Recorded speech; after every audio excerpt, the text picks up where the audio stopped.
Welcome along. Happy Sunday, everyone. Dave Orton here for the preview show at the Racing Post, brought to you by Unibet for the next 2 hours or so. Stick with us. We're going to go through every single race. Yes, every single race at the Cheltenham Festival with some esteemed guests and panellists, top tipsters. It's an interactive show. Honestly, just get involved if you're watching on YouTube.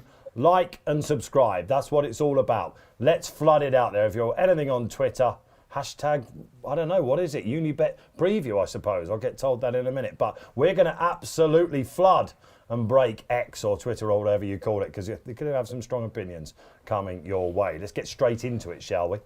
And let's introduce the chaps from the Racing Post that are joining us. None other than Tom Segal joins us as well. Hi, Dave. It is preview season. Tis. And weirdly enough, amongst all the panel, you're the one that's done one. Yeah, I'm the only one that's done one. Crazy. I thought I'd given up this. I'm too old for these. But... Yeah. Paul Kealy, who I'm looking at now, are you feeling all right? Normally by now you've been to Timbuktu and done one, haven't you? Yeah, I've sort of eased off it a bit. Right now, my problem is I have a good drink when I do most of them, and by the time I get to Cheltenham, I feel absolutely terrible. So I'm going to go down there fresh this year. Well, we shall see about that. Yeah. You look a bit svelte.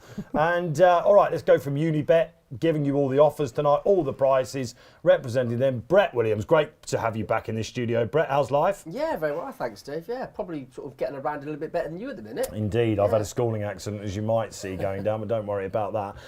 Brett, just quickly, you can see behind me, guys, if you're a new customer and you're tuning in to this show and thinking that you might get involved with the Unibet, they can do so and be rewarded. Yeah, we've got loads of exclusive offers for you tonight. Go on to unibet.co.uk/racing.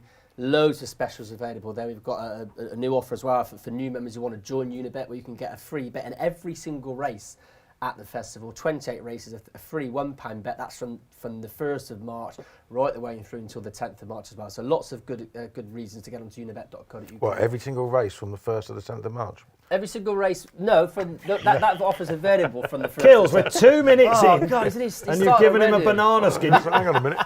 You can tell it's his first preview, can't you? And it's definitely Nico de Boinville's first preview as well. Great to have you, Unibet ambassador. 16 festival wins on the board. We'll be going into plenty of that. Great to have you, Nico. Delighted to be here, Dave. How else would you rather spend your Sunday night? We all believe you, absolutely. And you're the man that most people want to hear from. But I think we can all agree that his boss might just take that moniker. Shall we go to Seven Barrows? Because Nicky Henderson joins us on the line as well. Nicky, what a way to spend your Sunday night. Well, we've just got back from Kelso. It took Nico quite a bit quicker than we did, but we're back and ready to go. Rock and roll. This is number 3 of 8. Okay, so quite rightly so. You've done more than all of us then, Nicky. Shall we address the elephant in the room? No, not Paul Kealy. It is, of course, the news that shattered the earth last week about Constitution Hill. Nicky, my first smoke-blowing exercise coming out the way here. You've been absolutely incredible with us media folks this week. We are assuming most people tuning in, Nicky, will know the current news. We await now Monday, which is obviously tomorrow. First question I guess that viewers will probably be asking and shouting at the telly. It does seem to us, folk, like the dust has settled somewhat after an absolutely seismic 72 hours or so. How have you felt this weekend? Well, the weekend has actually been all about sort of waiting until tomorrow, because we scoped him on Friday, which was the backup to the scope he had taken at Kempton on Tuesday. And that scope on Friday is perfectly normal. But I'm afraid that doesn't tell the whole picture, because in the meantime, a blood test that we took on Thursday was fairly moderate, say. And on that alone, you wouldn't be wanting to run a horse. Now, the whole thing depends on how this reacts tomorrow and whether it's improved at all or not. If it's not at all, we're in big trouble, I'm afraid. If it's going the right way, we still have a chance. And so we're all hoping that we'll get the results sort of early afternoon. It'll be taken at 7 o'clock tomorrow morning as a routine. But anyway, they all get all the Cheltenham horses have tomorrow morning, so we'll get the results back by lunchtime, I hope. And as soon as we have it, we will do what we've been doing all last week, is we can only tell everybody what we've got. And I think the truth will be, I think we'll probably have a reasonable and clear idea by then which way we're going. And it's lovely. Everybody's been so supportive, and I'm very, very grateful, because it's helped us a lot, knowing that everybody wants us to be there. I just had the most wonderful text from Richie just saying, good luck tomorrow, I hope you'll be there, which is, that's what it's all about, racing it. And I think everybody wants him, and we obviously definitely keen to run him.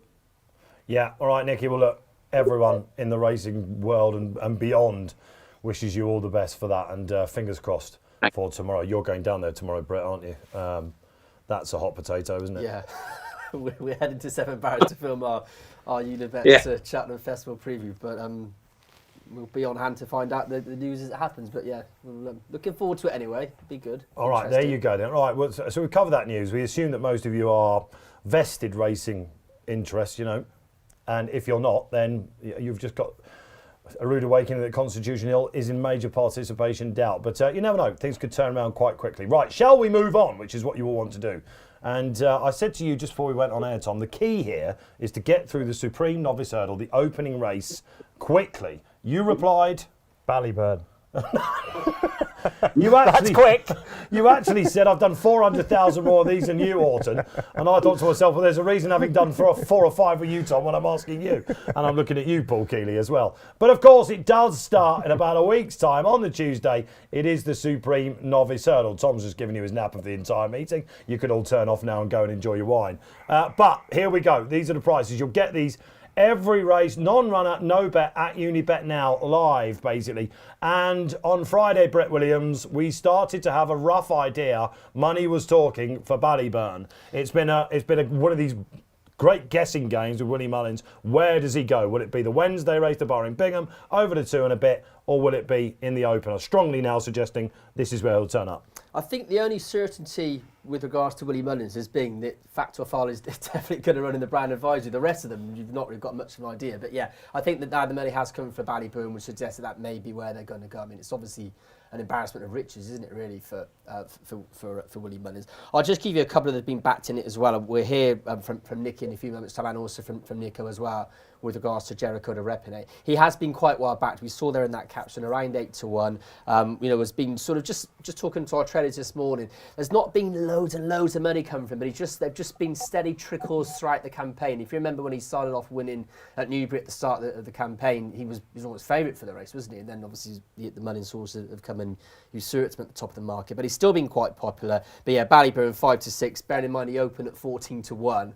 So there's some shrewdly anti-post punters on there you've got on at that price. But Jericho de Repine and Ballyburn are the two best backed at the moment in what's an intriguing opening contest. All right, well, we'll fill our way with how we're going to do these previews, basically, and who's going to come to where, and we're going to mix it all up. But, Nico, I'm going to come to you on this one. Jericho de Repine, then. It was a big talking horse at the start of the season, gone through it unbeaten. Yet some people weren't overly impressed with what they saw on the eye. Of course, you didn't ride him at Doncaster last time. That form's working out rather well.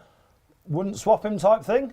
No, definitely. I mean, he's a lovely looking horse, very athletic, jumps well, and I think off a strong pace, which you're going to get in the Supreme, we'll probably see the best of him.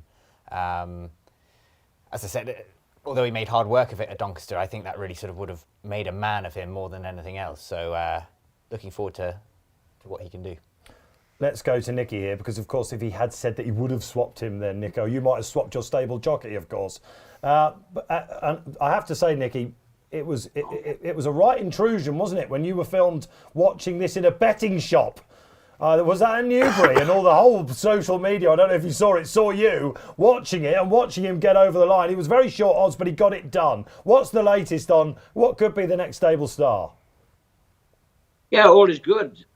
Nico schooled him on Thursday. He jumped really well. His work's been good. He looks great. Yeah, I mean, just go back to Donny. It was a muddly old race. They went very steady early on. Mark Walsh rode him, and they nearly went too slow for him to be able to jump. When they quickened, he was really good. Former stood up well. He put his head down. It's great to see him do that. I think he'll learn a lot from it. He's a grown up. I mean, we don't know what he's going to do. I think it's been... I sort of keep hearing Tully Hills this way as well. So it'll be interesting how he spreads the truth. This is going to go on throughout the whole of next week, but nobody's done obviously the whole of the week. So we're all in the guessing game. Willie's got so many. We haven't got that too strong, but we're pretty strong. Right, Jericho de Revenet then. I'm going to come to you here, Kills, because everyone's sort of blowing a bit of smoke, aren't they? And thinking that Jericho is very good. You don't think he's that good, do you? Well, I don't think the form's anywhere near as good as some of the Irish. No, I don't. I think it's a bit more solidity to it now with lump sums run at Kempton, obviously. But I mean, obviously Ballyburn sets a level up here, and I think a couple of other Irish ones are there, and he's down there in what he's done. And an RPR that backs that up as well. He's got a lot to find. Over £20 to find with Ballyburn. So, I mean, there's a lot to do there. What, it was 132, the right, wasn't it? It was 132, yeah. Ballyburn was 158, was he? You have to imagine the handicap would change that. That's a big difference. You have to run high 150s to win an average Supreme. You know what I mean? Constitution. That's the question for Nico then. Do you think he can run to 150? Do you think he's that type of horse? I think he's a very good horse. I think we're yet to see the best of him. That Supreme, it does find out good horses, and let's see how good a Supreme it is. Let's just stick with him a bit, because I think we know what Tom's about to say. But the nature of the race, it's a funny race, isn't it, at the Supreme? They can be won by the front. Everyone thinks it's going to be like the county hurdle, where you probably want to be waiting. It's not always the case, is it? No, I mean, it does turn up. I think Altior's Supreme turned out to be one of the best Supremes that's ever been. It does throw up good horses, but sometimes it can be a bit average as well. All right. Is it an average year? At the moment, yes, I would say.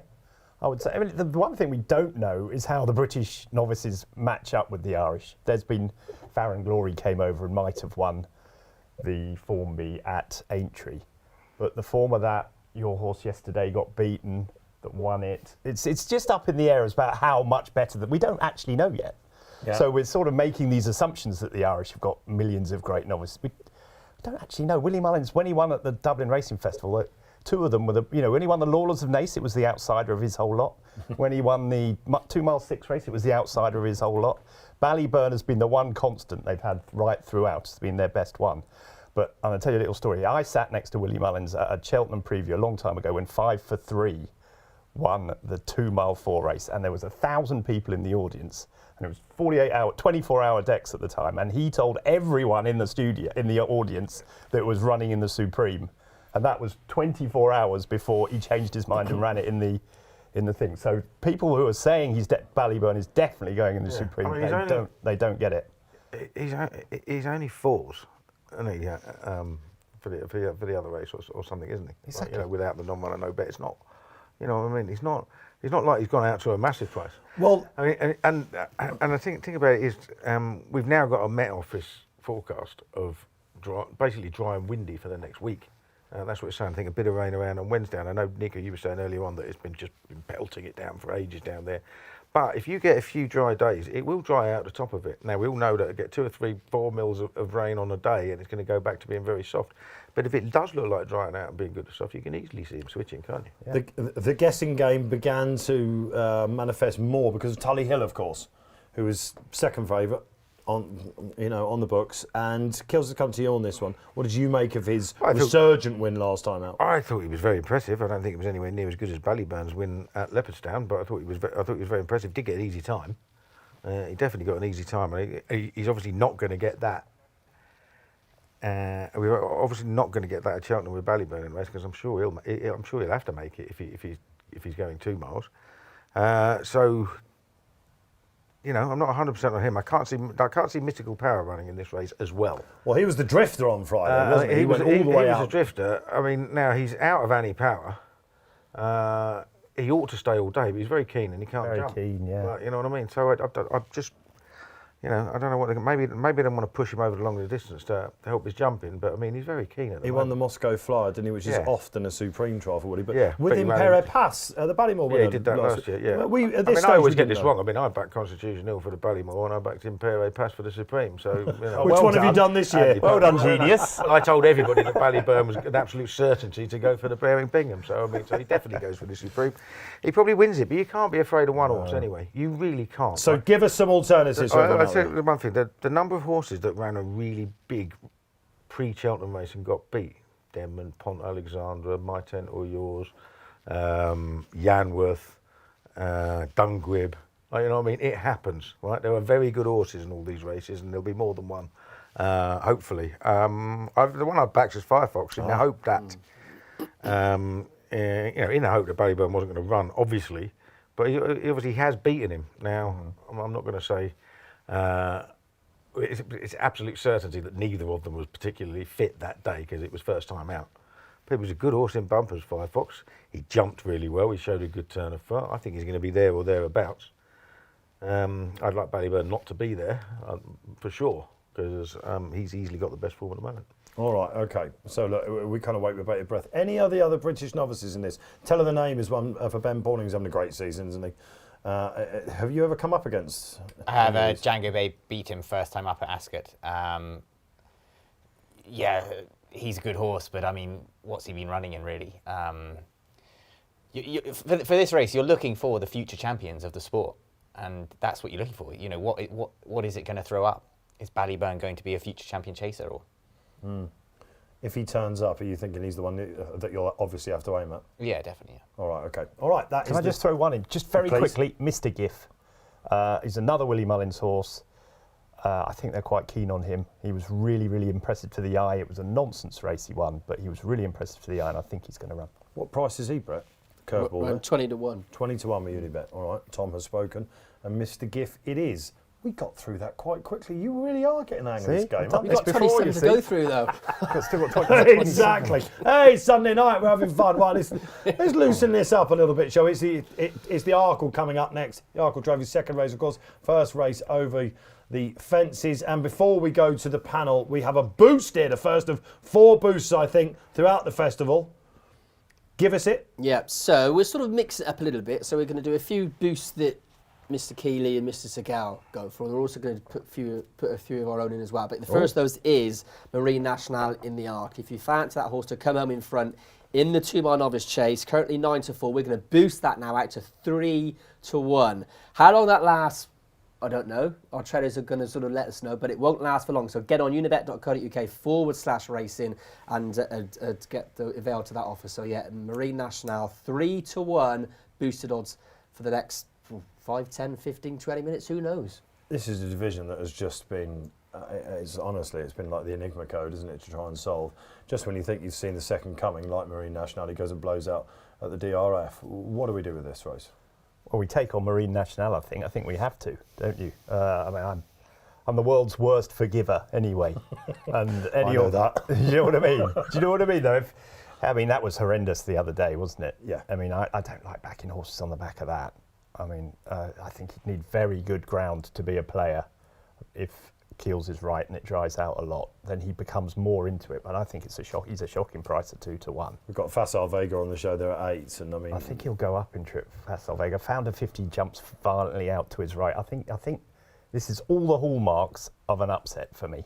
Have you been watching the Irish novices, Nico? Did you see Marine Nationals? You must have looked back at that. Yeah, of course. I'm bits and bobs, but again, I wouldn't know where to start with this race. I really wouldn't. When you watch back that, a lot of people thought that he might have had an issue. He's a horse that used to have massive spaces. They blamed the ground, yet he's got plenty of soft ground form. And Barry Connell's being very, very effusive about him in his own work. And he thinks if he gets there, I'm still the one to beat and all that sort of thing.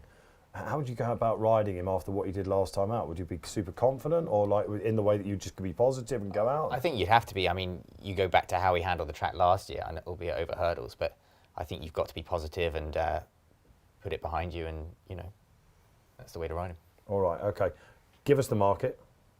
So let's take a look at the market for the Arkle at the moment. Obviously, as you'd expect, Marine National is your favourite at 9 to 4. Don't forget, we're boosted that out to 3 to 1 for the next couple of minutes or so. Founder 59 to 2. You can see such a wide open better market here. Ill Attempt top 9 to 2.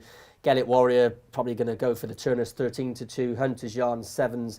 And Facile Vega 8 to 1. So it's a wide open better market at the minute. But yeah, Marine National, I do agree with what's been said so far. You wouldn't sort of be rushing to back a horse who was extremely disappointing at Leopardstown last time off the back of a very poor run. Kills, come on in here and give us some help, because that is a very tricky puzzle to solve. It is, yeah. I'm not buying the ground nonsense, to be honest. Dual Grade 1 winner on soft ground. The ground at Leopardstown was no softer than it was at Cheltenham, and it was considerably quicker than it was at Fairyhouse when he won his Grade 1 there. So I'm not buying that at all. It's one thing you see. I mean, I've fallen for it a few times. When you see a horse jump really well on its first race as a novice, when nothing tries to get near it and they get their own way, and it's just like a school incident, and you think, wow, absolute natural. And the next thing you know, you get horses around them and you're going racing pace, and they suddenly don't like it so much. And that's what happened there. That's what I thought anyway, because his jumping was nowhere near as good as it was the time before, and he just got his own way first time. So he's got a question mark. I don't think there's any doubt about it.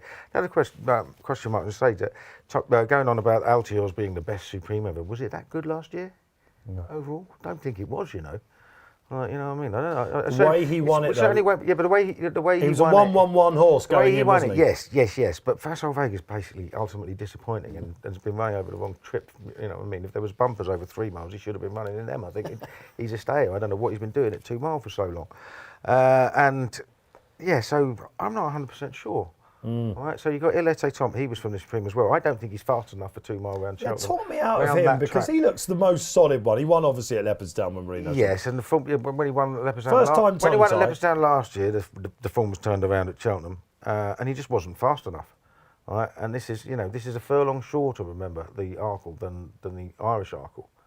I just can't get it out of my head how easily Gaelic Warrior beat him as well. I mean, you want your Arkle winner, Nico, to be running in the Champion Chase and being none of these. I like something with a different. I agree. Different form line altogether. Something that you don't know how good they're going to be. Apparently David Casey was saying in Ireland at a preview night the other day that Hunter's Yarn is now coming over, and I think he's the bet. I think he'll end up second favourite to Marine Nationale. He's a little bit like El Fabiola when he could belt one, because he actually came down first time. He was going to win easily, and he belted the second last time. But he still strolled away in a canter and beat Partheroux by 10 lengths with Firm Footings, and I was 7 away. Now, Firm Footings was half that distance behind Marine Nationale on their chase debuts. He's not a 2 miler really, but Partheroux is. He finished second in the big handicap at Leopardstown, and is in the top half a dozen in the betting for the Grand Annual. I think he might well win that. Off a mark of 142, and Hunter's Yarn made him look pedestrian. So I think he's got a right chance. Hunter's Yarn. And something coming in nice and cold. What price we got Hunter's Yarn, Brett?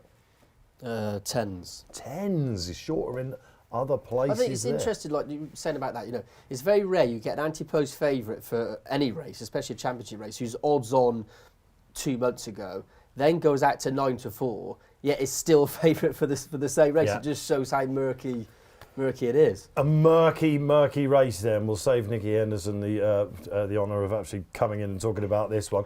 So Hunter's Yarn, have we nailed one yet? I think my mate Mozzie might run into a place just because you've been banging this drum, haven't you? Yeah, you really have. I think you had steam coming out your ears when I saw you talking about it, because he looks like he's the favourite for the Grand Annual, doesn't he? So should run here. I just think it's a winnable race. You sometimes get the years like Nico was saying where you don't get a real superstar win these races. Paul Western Warhorse gets a bad name, doesn't it? Duke de Geneva or whatever it's called. Some years just aren't good. And he's very solid. He's won at Cheltenham. He was second to Founder 50. He likes going left-handed. He's just a bit classy. So.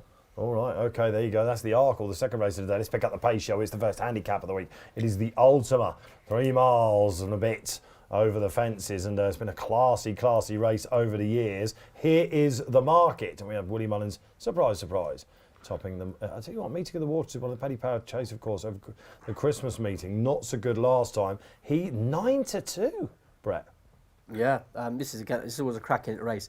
We are actually going to be boosting, though, the price of Chianto Classico. Is you quite keen on that one, Yeah, I Simon? like that one, yeah. Yeah, so if you fancy Chianto Classico, we're going to boost that one out to 11-1. Don't like your wine, clearly, Brett. Obviously an ale drinker there, Brett. Where's the correct pronunciation? Cider, isn't it?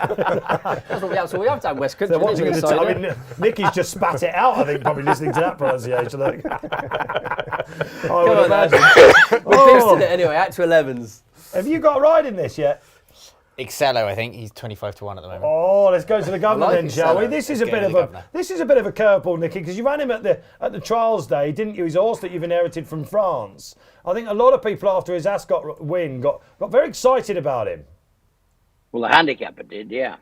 that was my fault because it was really not a very clever race to run him in a condition race. The whole idea was to go novice hurdling with him, but he's a very, very good jumper, touch wood. The one thing he really needs, and he's never had yet, and he didn't on his last run at Cheltenham, he wants some soft ground. And we haven't been very fair to him yet. He's never really got into it.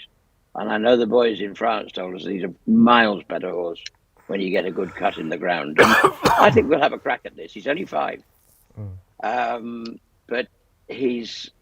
I've just been very pleased with him. He went to Kempton the other day and he scored with you and John Bon on Thursday, didn't he, Nicky? Yeah. Yeah. He's going to be a lovely horse one day. Whether this is a bit brave, I don't know, but we're going to try. Oh, I like that, Nicky. And having worked with Tom Segal plenty, whenever someone talks and you make a grunt or a noise, that was quite a positive noise you made next to me there. Well, he's only 5, isn't he? He's 5. There's a whole future ahead of him, isn't he? He was really good at Ascot. I was very impressed with him. What about City Chief? Not sure. Not sure. Possible, yeah. I mean, he's got work to do Tuesday, but he is possible. Again, he likes some slow ground. Did you like him then, City Chase? Yeah, I just thought he'd run 2 really nice races at Cheltenham without quite getting home, and then he definitely didn't get home at Warwick. And I just thought the 3-mile one there might suit him better. All right, watch out for that. I think that's fair enough. I mean, he just needs to come back with a good run. All right, something tells us it might be in the Ultima. What price at Cello, Brett? I'm just trying to get it, but my Wi-Fi connection's gone. Anyway, let's get on to the winner, the Chianti. You do Chianti. like your Let's wine. get on to the winner. You do like your wine. Well, Kim Bailey's horse was really impressive in the Grimthorpe yesterday. He targets this race a lot. Now, he might run another one, which is causing me a bit of angst, Trelawney. I like him, Trelawney, as But well. I like Chianti Classico. I think he's just a really solid stayer, and he's going to he jumps really well. Ran a blinder against a course specialist at Kempton when the stable was bang wrong as well. Bang was bang wrong, and he was round the outside at Kempton. He was jumping a little bit out to his left. This will be much better for him. I think the if stable often runs a novice in there. They've gone close a number of times. Yeah, I'm trying to think of them over the years. I think when that won the Grimthorpe yesterday, does he know, if you were on anti-post of Chianti Classico, you started to get very, very excited, didn't you? Because David Bass got his mojo back a little bit with that, and you just know And what's you know going to what happen. you're going to get, don't you? He's going to be positively ridden. He's going to be out front. He's Is going that- to jump You think well. with Bassie? Funnily enough, yeah. There's only one gear there, isn't it? And I don't know if We stole it around the bend yesterday. Yeah. Yeah, absolutely. I think if he got in Theatre Man, we ran a big race. Yeah. But he's 137. You could have got him off 129 last year, but I think 73 of the 75 still in it are rated 130 or Yeah. above. So Has he got a better chance of this race or of getting in? probably got a better chance of getting in the plate, I think. Richard Bandy, his trainer, was interviewed in the week. I think it was on Sky that they got a good word with him, and he said it would be weather dependent as well because that will give him more help, I think. He looked like he wanted further, but he also looked like he might not quite get the 3 mile either. Yeah, no bad thing in the plate. I think he's a well handicapped horse. Meeting of the Waters, that's one of those preview night nonsense ones where somebody in the Mullins camp says, I think it's a Gold Cup horse, and next thing you know, it's 9-2. Mullins has never won a handicap chase at the Cheltenham Festival. Bing bing, got that one out of the way for the night. Thank God I didn't have to say it. Patrick's going to ride him as well, I think. 'cause Okay, it's all right. Paul Byrne and that lot. Yeah. Chianti Classico then, and you mentioned Trelawney as well. People like me who've been looking at the pair of them, I found it quite hard to split them, and then he went and ran at Exeter, Trelawney. I thought Chianti might be the one. There's a good chance that we might see Trelawney in another race, I think, isn't there? I think he could sneak into. I think he's in the Kimmuir. He is. And then he's in at Utoxter. I think they're planning some race at Utoxter as well. But It's not just I read the Mullins other that day- does it then. No, but I read the other day that he might run them both, and I just think Chianti is a little bit classier myself. Okay, yeah, so it was that run at Ascot where he probably didn't have his ground, but I quite liked him as well. Stumptown, a lot of people always, he's a big buzzy horse, We isn't he? can't Stumptown? talk about every single horse. Well, we're every going to talk single about race. Stumptown. Hang on a minute. Yeah, he's obviously got a chance. He's thrashed Inch House here 5 lengths the other day. Inch House sort of let that form down, but I don't think that was him. So yeah, he's got a chance, obviously. They were talking about Kim Muir for him, weren't they? But they might have another one for Well, that, they of can't. course. I know he's 147, but everyone thought that was where he would be going. Yeah, I've told everybody ages ago, he's been 147 since early January. He can't and could never run in it. But what I'm saying is, if that was the target, do you not like him? Yeah, for no, this then? but bookmakers had him as favourite for ages when there was no chance whatsoever of him running in it. Shouldn't have even been quoted. He was 147 after that race. No not one in it. listens to you, Gills. It's great, isn't it? All right, does anyone want to talk about anything else that we're allowed to, Paul No, but I Kealy, in want the some of Ultima? that 11-1 Chianti Classico. Well, I was told we got half an hour per day and Per race? per day. And it's now 7:30. Now Is half it? Is that seven. right? What are we There's looking at? the Oh, yeah, producers in there. The Pace. producers come out and said pace. Better All get right, on my listen. driver, tell him to wait a bit. Listen, I've had a Go back schooling to accident. I'm going at Ida pace. All right, let's move on then. What's after the Ultima, of course? It is on to dun dun dun. It is the Unibet Champion Hurdle. This is where we get pacey. Now, I mean, look at that. Could you absolutely believe the sky's not turned purple? 4 to 9 on State Man. This is obviously, of course, non-runner, no bet. 8 to 11. Constitution Hill. You've got also probably isn't going to run there as well in Lossy Mouse 130, and then Irish Point who might not run there at 11 to 2. Brett, what on earth are punters doing with this race if they've not got involved already? Ignoring. I know. I think it's one of those races where I think we'll wait and find out at least what happens with the results for Constitution Hill tomorrow, and then it might just be a little bit more clear whether he's going to take his chance. I mean, how many races, certainly Grade 1, you see where you've got 2 odds-on shots at the top of the market. You know, State Man was sort of around 11 to 4, 5 to 2 to win it before we all saw what happened last week at Kempton. Now, of course, we've got 2 odds-on shots. You know, it's as you said, it's a Irish and not Irish. Certainly, the Irish horse is probably going to run the stays. Irish Point is going to run in the stays. You would imagine. Lossy Mouth's going to go for the mare. So it is going to cut up. There's no doubt about it. So we just sort of keep our fingers, toes, and everything crossed that Constitution Hill will be able to take his chance. It's just because if he doesn't run, it's going to be obviously a massive shame for Michael Buckley, for Nico, and also Nicky, but also for those who want to go race and see these top class horses. You'll be absolutely thrilled here because we're probably going to be moving straight on for this Oh, race. I say, it's completely pointless having a bet in this race at the moment, isn't it? I mean, that's the point we're talking about as a betting preview. All right. If Constitution Hill runs, then the 3rd and 4th favourite are going to run, and the one who's 5th favourite is still going to be 3 times the price he is at the moment. yeah. An absolute waste of time having a bet. Let's just hope Constitution Hill gets there and wins and shows what champion he is. I do. Moving on. Well, from and you could absolutely hear Nicky quite right. So look, it is what it is. You know, we're assuming that if you're watching this, you're well versed, and we're going to move on. All right. Okay. All right. So let's move on. Are we going to move on? The producer's just shouting something. Nicky, apparently they want me to go to you with this. I've spoken to you already about Constitution Hill in this race. What further can we add, Nicky? I don't really know. I mean, if he turns up, obviously you might not be favourite, which is insane, isn't it? That would be slightly, I don't say insulting. They're very good horses. I mean, you know, we've met before, we've won before. It would seem rather stupid if he wasn't favourite, but he'll only run if we are very, very confident. Nico will have to then have a sit on him on Wednesday, I suspect, if everything was all right tomorrow, and then he's got to work very, very well. And between us, we'll have to make a decision. But we hope we would. It's interesting looking at that, saying, well, that won't, and that won't. And all of a sudden, you come to Lucia, she will run. A long way from saying she'll win. She might not, but she can easily creep into this with, you can see, Not So Sleepies. And, you know, they're all old friends. We've played with them before, and we can beat most of them. Oh, yeah, I think you can beat anything that runs in front of you, and you'll be concurring with that. When you won the race last year, what did you really think as you were passing the line? Of course, there was that final hurdle, wasn't there, of course, where we were like all hiding behind the sofa when he jumped that. So was I a bit. Was it just an experience from another world? Yeah, no, it was unreal, yeah. And the Champion Hurdle is a race I've always sort of wanted to win, and to finally do it on a horse like him was very special.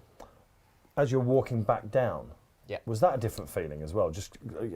I mean, this is a horse that can obviously go on, front pages in Zimbabwe. Mm-hmm. You know what I mean? He's the perfect crossover horse that we media want. You know, riding a favourite in a championship race, winning at the Cheltenham Festival, there is no feeling like it. It kind of made you a bit, Nico, as well, didn't it? You won Gold Cup, of course, like 16, but this is the horse that probably has taken you. A question of sport, have they ever asked you to do that? That'd be hopeless. Talk sport? Got no hair. Racing Post previews? All right, okay, so look, that is it, all right? Champion Hurdle, the guys that are tipping are telling you can't do anything right now. Just quickly before we move on, which is, all right, put the anchor down, Dave, as well. Look, you were, we got to do this. You were talking Upstate Man, weren't you, before anything happened? Well, I just think he's a very, very good horse, isn't he? And it's hard to say I feel sorry for him because Constitution Hill is the superstar of all superstars, isn't he? But he's a brilliant horse who would be a brilliant Champion Hurdle winner too, isn't he? He's done virtually nothing wrong. I hate saying that, but he hasn't all his career. And he's a wonderful horse. And I think he's a little bit better this year than he was last year. I thought they rode him very negatively last year. They ran him round the outside and gave Nico, you know, he was 5 lengths behind Nico after about two Were you hurdles. surprised about any of that? About the tactics of it? Yes. No, because when you're down at the start, it's always tactics in those championship races. Like, what is Paul going to do?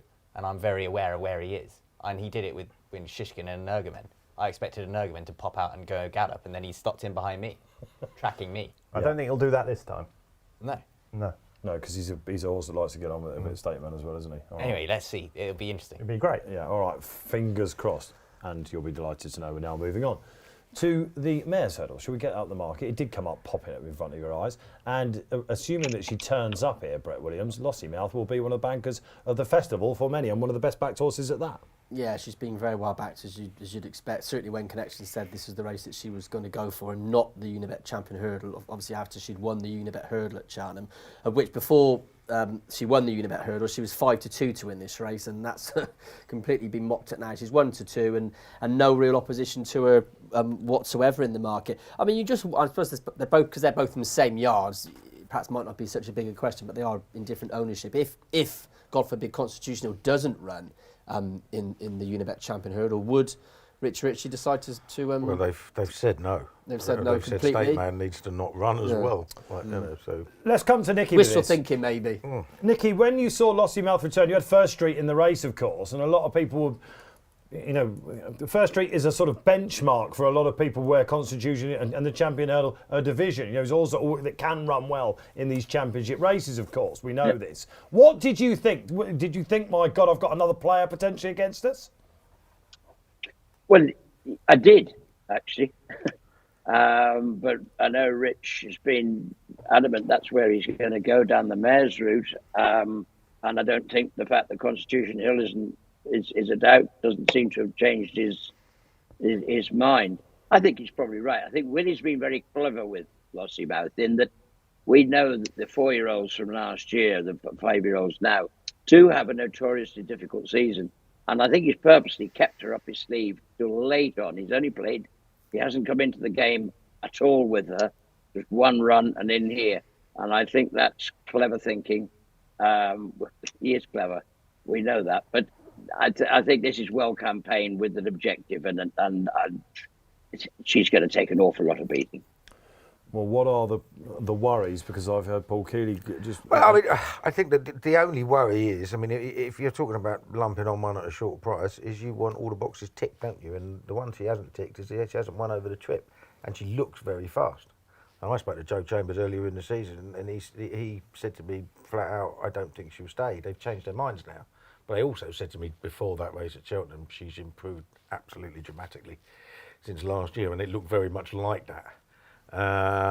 So, you know, I mean, I initially put up Gala Marceau about her, and she couldn't win an egg and spoon race the other day. That was shocking, wasn't it? So, I think Astro Diamond's very good, though. And I think there are horses in there that could bounce back. I mean, obviously, you've got a previous winner in it, and Marie's Rock in the race. You've got Love Envoy, who finished second to Honeysuckle last year. So they're not mugs. Yeah. It'll depend on the pace of the race. And last year we went very slow, and that played into Honeysuckle's. You know, Love Envoy on the front end just kept on slowing it up, which played against Marie's Rock. So if they go slow again, Lossiemouth is a certainty. If they don't and go a good gallop, then that might test her. Tell us about Marie's Rock. She's a horse that lots of people thought might be Stayers Hurdle proper material last year, but she does seem a bit buzzy, doesn't she? And She can get a bit worked up. She got very worked up with me over 3 miles at Newbury, but that was first time up. And the more racing she does throughout the year, the more she settles down. A good pace does help her. She seems to relish going up that hill, and so yeah, the faster they go, the better. But we shall see. But the slower they go, that's going to set it up for Lossiemouth. So. Yeah, I imagine they must go a fairly sound pace here. Nicky, how is she first and foremost? Marie's Rock. She's still got huge public following. Good. She's been great throughout, and yeah, she can be a bit keen early on. So I think 2.5 is probably her best trip. We tried 3. I suspect she sort of got it round Aintree, but that's about. I think that will be the limit. She's been in very good form. I mean, we didn't take her to Kempton the other day. She didn't need anything like that. The work's been good. She looks really well. So, we know what we're taking on up the top there. But even so, I think she's lively. Not the only horses you've got in here, Nicky, of course. What about Under Control, who we didn't see at Kelso yesterday? Yeah. I think we've all really decided there are 2 things about it. One is no soft ground. It wasn't the ground yesterday, to be fair. The second is, I think we're all pretty certain that she's a 2-miler. So if she comes into Cheltenham, she'll almost certainly come into the county rather than the mares. And, there are other things for her. There's a spring campaign. There's even Nico's got a bright idea for the summer. So ask him, it's good. Now, you told us before we went on air that you had a plan for her, and you did everything possible not to tell us what the plan was, and Nicky's just told us that you've got to tell us what the plan is. It's not my place to say, is it? He's just giving you the green light. He's just giving you the green light. And he's still not going to say. Is it going to be Haydock by any chance, or something like that? Oh, what, Swinton Hurdle? Yeah. No. All right, there we go. What about Theatre Glory, Nicky? Because she hasn't quite gone on with it this season. 50-1 for this race. I didn't think we thought that would be the case at the start of the season. She knocks on the door, doesn't she? And she wouldn't be far away, but she's capable of it. She had a nasty fall at Cheltenham last year, and I think she sort of struggled to get back from that a little bit. But she's grand. She's probably just not quite a Grade 1 horse. Thanks, Nicky. All right, final word on this. I spend a lot of time trying to get favourites beaten, and I think Lossiemouth is totally different class. And I don't see the trip being an issue. I get what everyone says, the ticks in the box and all that, but it was 2-mile 1 on the new course last year in the Triumph and in the International. She's back to the other course. It's 3 furlongs, is it? 2.5 furlongs more? Yeah. I'd be surprised if she doesn't stay that trip. She's just going to whiz up the hill, isn't she? This is, of course, the pivotal leg often in the Acker, isn't it, on Tuesday, this race, as we've seen over the years.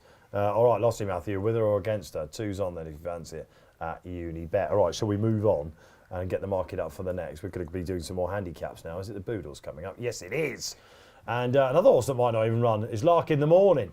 Joseph O'Brien and team worried about potential ground for him. He's a massive eye catcher in his races in Ireland after getting beaten on debut. Batman Girac, Melantino. A lot of talk about his mark, of course, with the handicapper. Brett, talk us through this. Who's hot and who's not at Unibet? We're talking to our traders about 2 hours ago. Lark in the Morning is one of their biggest liabilities in this race. Been real strong, and you can see now into clear 5-1 market favouritism from around 14-1 just a few days ago. And Batman Girac 6-1, steady away. Melantino the same sort of price. The other one we have seen a bit of support for is Jose Partia there, down at around 11-1. That was 33s again a couple of days ago. So it's quite an open bet, and as you'd always expect. I mean, there are a few of them who might run in the Triumph, but it's unlikely. And of course, this is a handicap. And a Lark in the Morning, strong market leader at the moment. Sort of race that you must like getting stuck into, isn't it? Yes, it is, but I wouldn't have said I would do it now, because these races change so dramatically when the declarations come out. I remember one year a horse of Arthur Moore's won it. Something. But what's the story or something? Something, but she was like numbers 50 3 days before, and she sneaked in right at the bottom, and So I think these races change. I think all those prices, you'll probably get bigger prices, all of them, on the day. There was one horse I thought caught my eye, a horse of Henry de Bromhead's, Nara. Yeah. The other day when he wasn't put in a race. But there's going to be loads of them. For JP McManus. Nadawi was really impressive the other day, but the handicapper sort of... the problem with this race is you can look at it every day and come up with a different idea. I mean, you see the Cheltenham Festival betting guide that we did for the weekender. Now I had to do a 1, 2, 3 for every race, and You know, literally. This one? Yeah, literally. It only came out this week, but literally had to write everything 2 weeks ago. Now, when I did it, I put one of Gordon Elliott's in first and one of Gary Moore's in second. Now, I still fancy one of Gordon Elliott's and one of Gary Moore's. They're just not them anymore. Well, what were they? You know what I mean? So, I mean, Gary Moore's only got two. It was Royal Way, but I like his Through the Ages. Through the Ages, 33 to 1 shots. One his last two. Jumps are okay. It's got a fantastic flat pedigree. It's a tons of horses who beat 100 RPRs, including his half brother to Yibir. It was a Group 1 winner.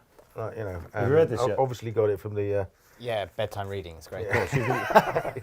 Just to put another one, just in case, by the bedside table. It takes one page. You're on the front page, man, as is Nicky as well, funnily enough. And there's a lot of Kealy's words that he's not wanting to say tonight on this. And I liked Nadawi as well. I thought he was pretty good. Yeah, Gordon Elliott's horse, yeah. When he won it, and obviously Gordon Elliott wins it loads of time, but he's got 10 in it at the moment. So You were down at Paul Nicholls the other day. What's he said about Liari? Because very positive noises coming out about this. Unbeaten. more than likely going to go there rather than the Triumph. Yeah, likes him. Yeah, I mean, he's won the race a couple of times before. That was a bit. Don't want to give too much away, wasn't it? No, not really. I mean, he didn't say much more than he. You liked drove him. down there thinking you were going to drive back. You ended up having to get a taxi, didn't you? Or something, if you could ever get one down there. No, I ended up staying a day further because I didn't realise quite. So you've forgotten? I didn't realise quite how much Willie Twist and Davis like to drink. Everyone knows that, Kills. What's the matter with you, man? All right, Boodles. You've got to pick now, because a lot of people do like sort of finding a nap in this, don't they?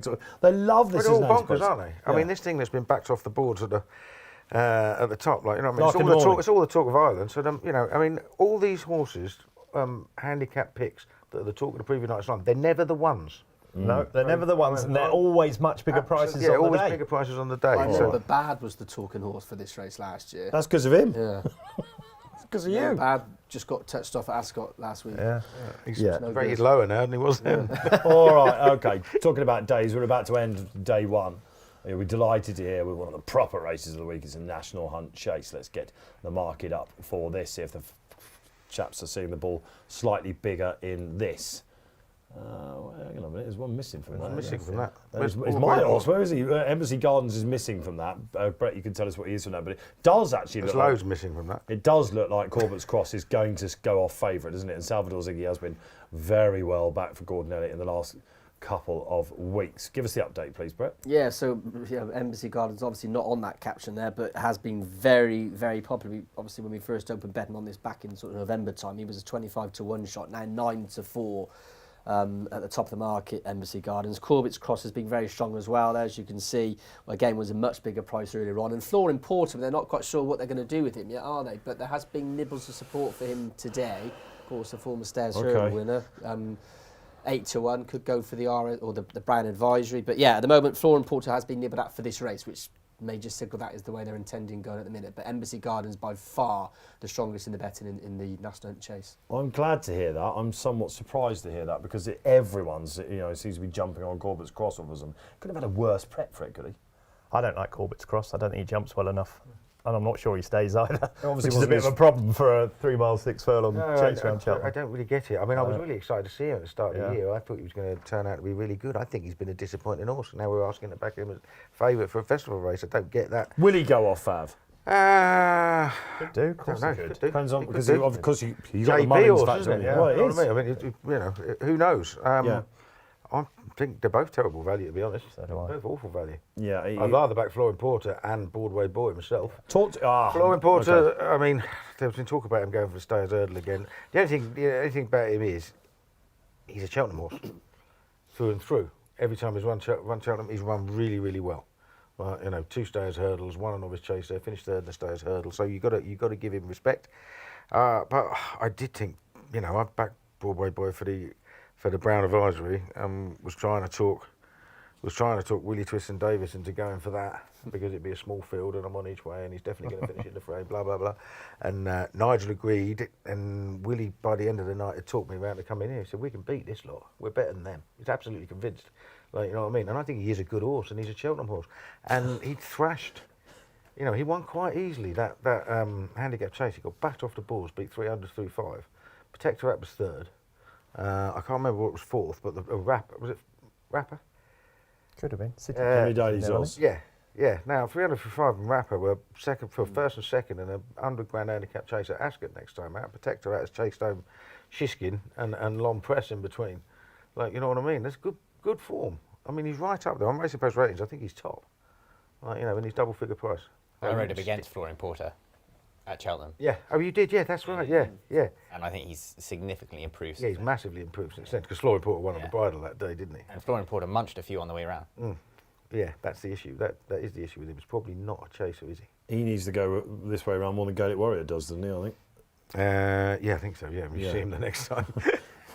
When they ran him at Punchestown or wherever it was, I thought, well, this has got a handicap all over it, but he may well end up here. Broadway Boy, I must say, I feared for you last week because I know how much you were invested into Broadway Boy, and then you go and have a drink with all the connections, and I'm thinking, oh, he's going to double down. Well, I thought I'd hang around and see if I could talk him into it, that's for sure. Yeah, all right, okay. That's interesting then. And Nico, have you had a look at this division, anything, if you could ride one? Yeah, I do love Broadway Boy. Henry's friend, if that does go there, Reynolds Town winner, thought he was staying on one at the end. So. Ben Pauling's horse, Pauling's of in course. good form. Yeah, it is an interesting... Salvador Ziggy? Yeah, like him a lot. I like Gordon Elliott in this race. Doesn't have Jamie Cobb this year. Makes things are different. And probably very poignant given what happened this week. But the one that horse that ran at Exeter, Mark Bradstock's Mr. Vango was ridiculously impressive at Exeter. I don't know if he goes here, but if he goes here, he is by no means a forlorn shot to win this. He was ridiculously impressive the way he jumped. Would you know any whispers there, Nico?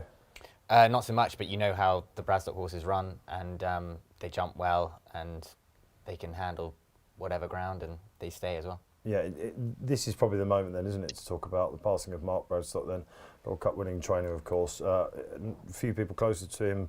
Coneygree was your ride, of course, probably the horse that really sort of got you up there, and terribly sad, long illness Mark has finally succumbed to. Definitely. Very sad day for the whole Bradstock family and everyone involved with the yard.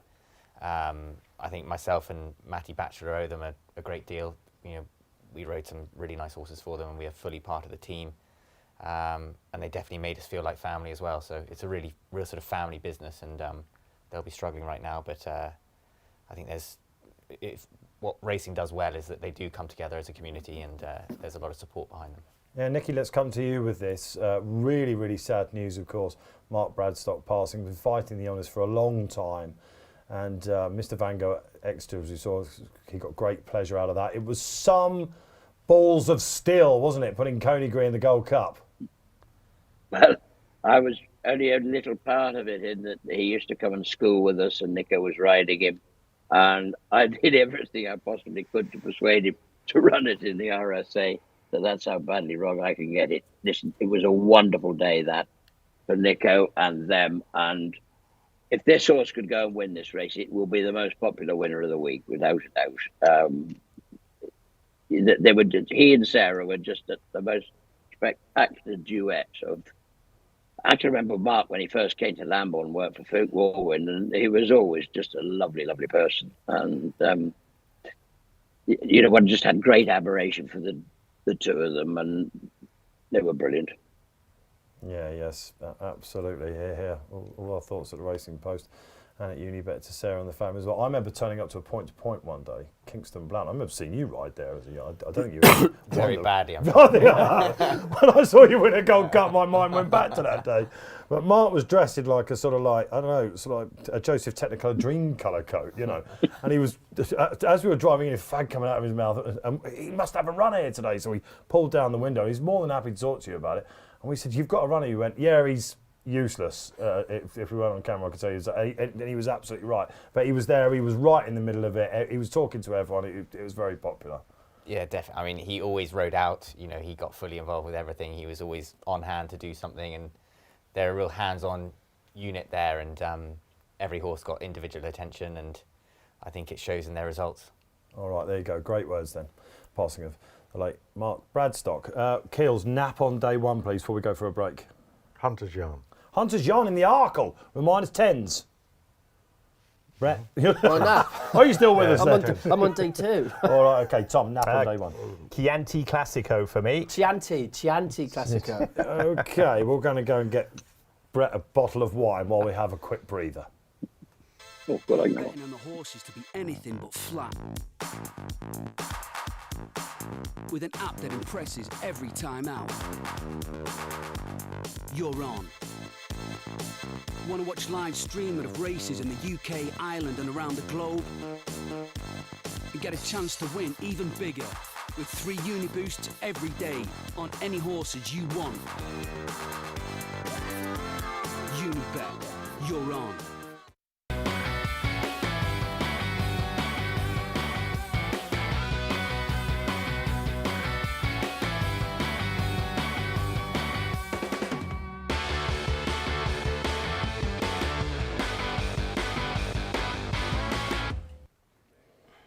You can download that now. 5 days left of free access here to the Members Club at the Racing Post. Get involved. Right, time to ramp up the pace, shall we? And day 2 starts off, of course, with the Ballymore, now called the Barring Bingham, of course, which is named after a chap that basically, if it wasn't for him, Cheltenham Festival might not be in the spot it is right now. Ballyburn we've done already, Brett, but what is he, if he runs here?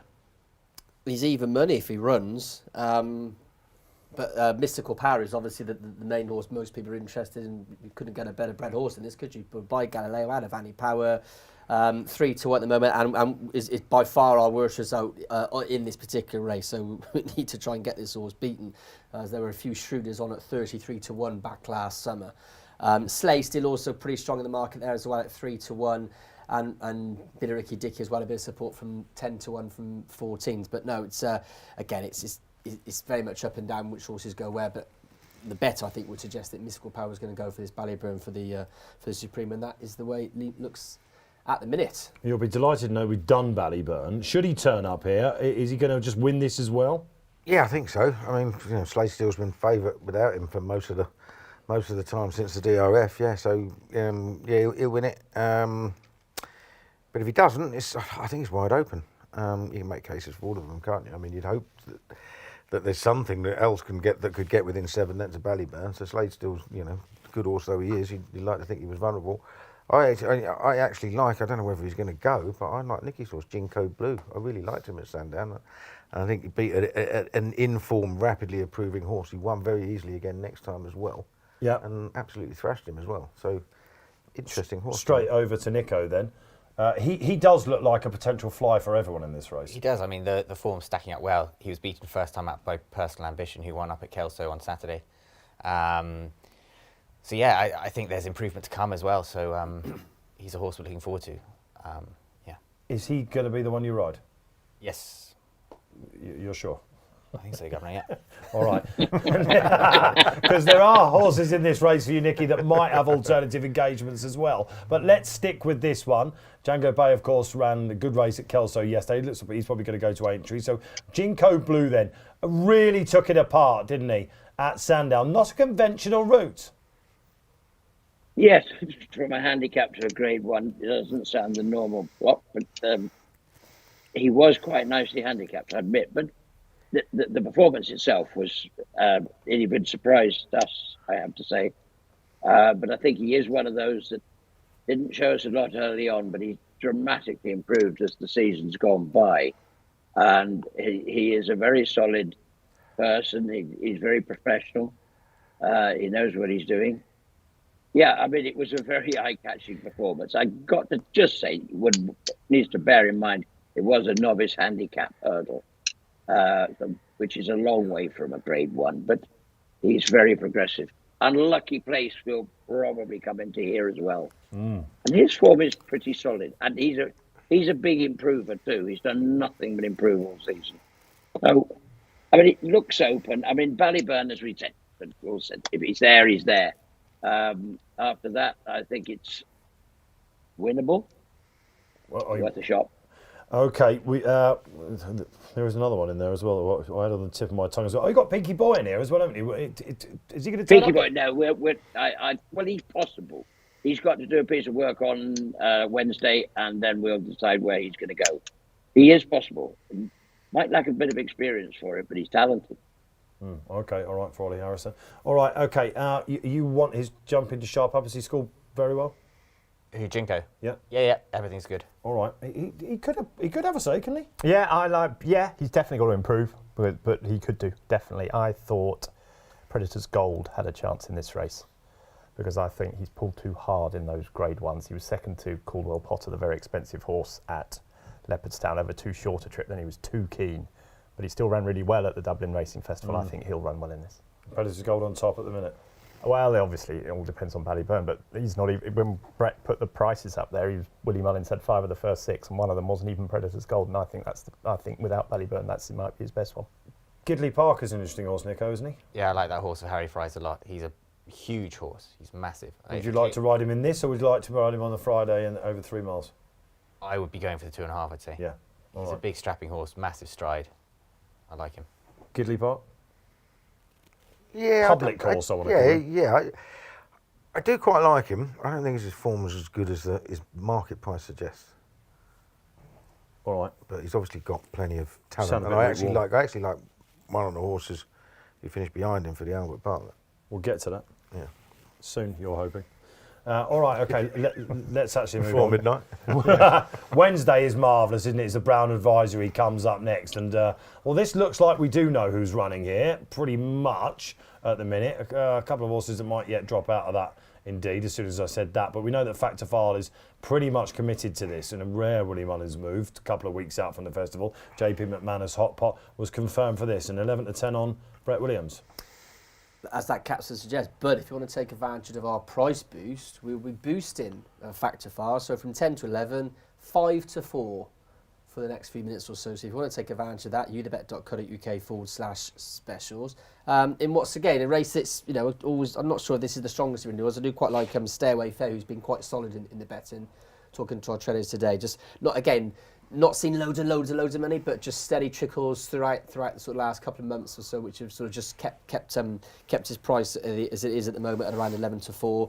Gallic Warrior 12 to 1, and Montes Star as well. I've just seen a bit of support for that into 9 to 2 from 5s. Henry de Bromhead's horse. Okay, there's your boost then. Factor File, the second boost of the night so far, out to 5 to 4 from 11 to 10 on. Factor File wins or not? I think I don't know. I think they're playing a very canny game with this one, I think, the Mullins team. They're sort of telling him this is the race they're going to run in, so everything else moves out.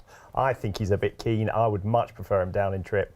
And because of that, I thought Grey Dawning was a great bet in this race. Same. I cannot believe they're going to go from staying like crazy over 3 miles at Warwick to coming back in trip for this race when his jumping's a little bit iffy. I think he'd be much better in the 3 mile race. They're mad if they go for the 2.5. I think they'll get beaten in the 2.5. I think they've got a very good chance of winning this race, and they should stick at it, because I think that is what the horse is all about, staying. I'm nodding. I'm nodding away. That's where his best form I is. think it's an absolute certainty to run in the Turners if Factor File runs here. But that's crazy. They're running again. We've never. Dan Skelton will see it. If that goes there, we're near enough favourite. But he'd be second favourite for this, and this is his race to suit him. I like Grey Dawning as well. But I think that's what they're going to do with him if Factor File runs probably. here. I think Factor File will probably win. I'm a massive fan of Stay Away Fan. I just love the attitude. But he should be in the National Lunch Chase, shouldn't he? The only thing I think about horses like Stay Away Faye is he ran on the figures. It's a very good run against the seasoned handicap, the seasoned Grade 1 horses in the Cotswold Chase. But I really want my Brown Advisory horse to be winning the Gold Cup or be having a good chance in the Gold Cup. Well, I mean, what that showed me is that he wasn't actually breezed by him, and he can't jump. He's not that good. He'd be, what is he, 33 to 1 to win the Gold Cup? Yeah, I mean, so you're up. He's a real slow jumper, isn't he? So the amount of times he lost ground at his fences Capadano, and he still managed to breeze by him. And so I get the idea about Stay Away Faye. I love his attitude. His attitude. He needs a big field and a strong pace. And the Factor File runs, he's not going to get neither. He's going to get neither. Let's play that if you could ride one here. I think Stay Away Faye. I love the horse. As he said, I love his attitude. Yeah. Stays all day. Nicky, let's play the if you could train one game in the Brown Advisory. Well, I think the horse at the top is it looks of it's been a plan. To be fair, I don't know these very well. We haven't been involved. Our Novice Chases are a bit weak this year, so I haven't been sort of.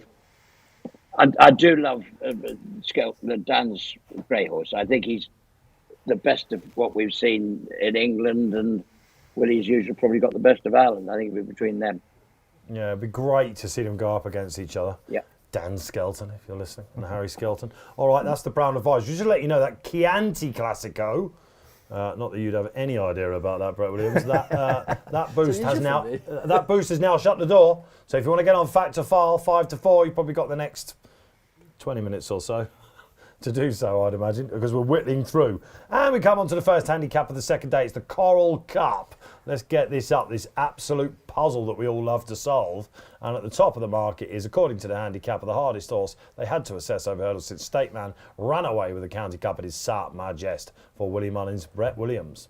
Yeah, and we are paying 5 places each way in this, so we're going to get you value each way with Unibet. Yeah, Sam Majest is your favourite, and has been more solid at the top of the market since the weights came out last week. Got to carry just 11 stone too, so clear market leader with Unibet at 11 to 2, was 16 to 1 in fact just 7 days ago. So real strong support for the JP runner. Also seen a bit of money for Langer Dan, could be quite nicely handicapped. Of course, goes well at the track. 7 to 1 from 14's been sort of running nicely in defeat this season.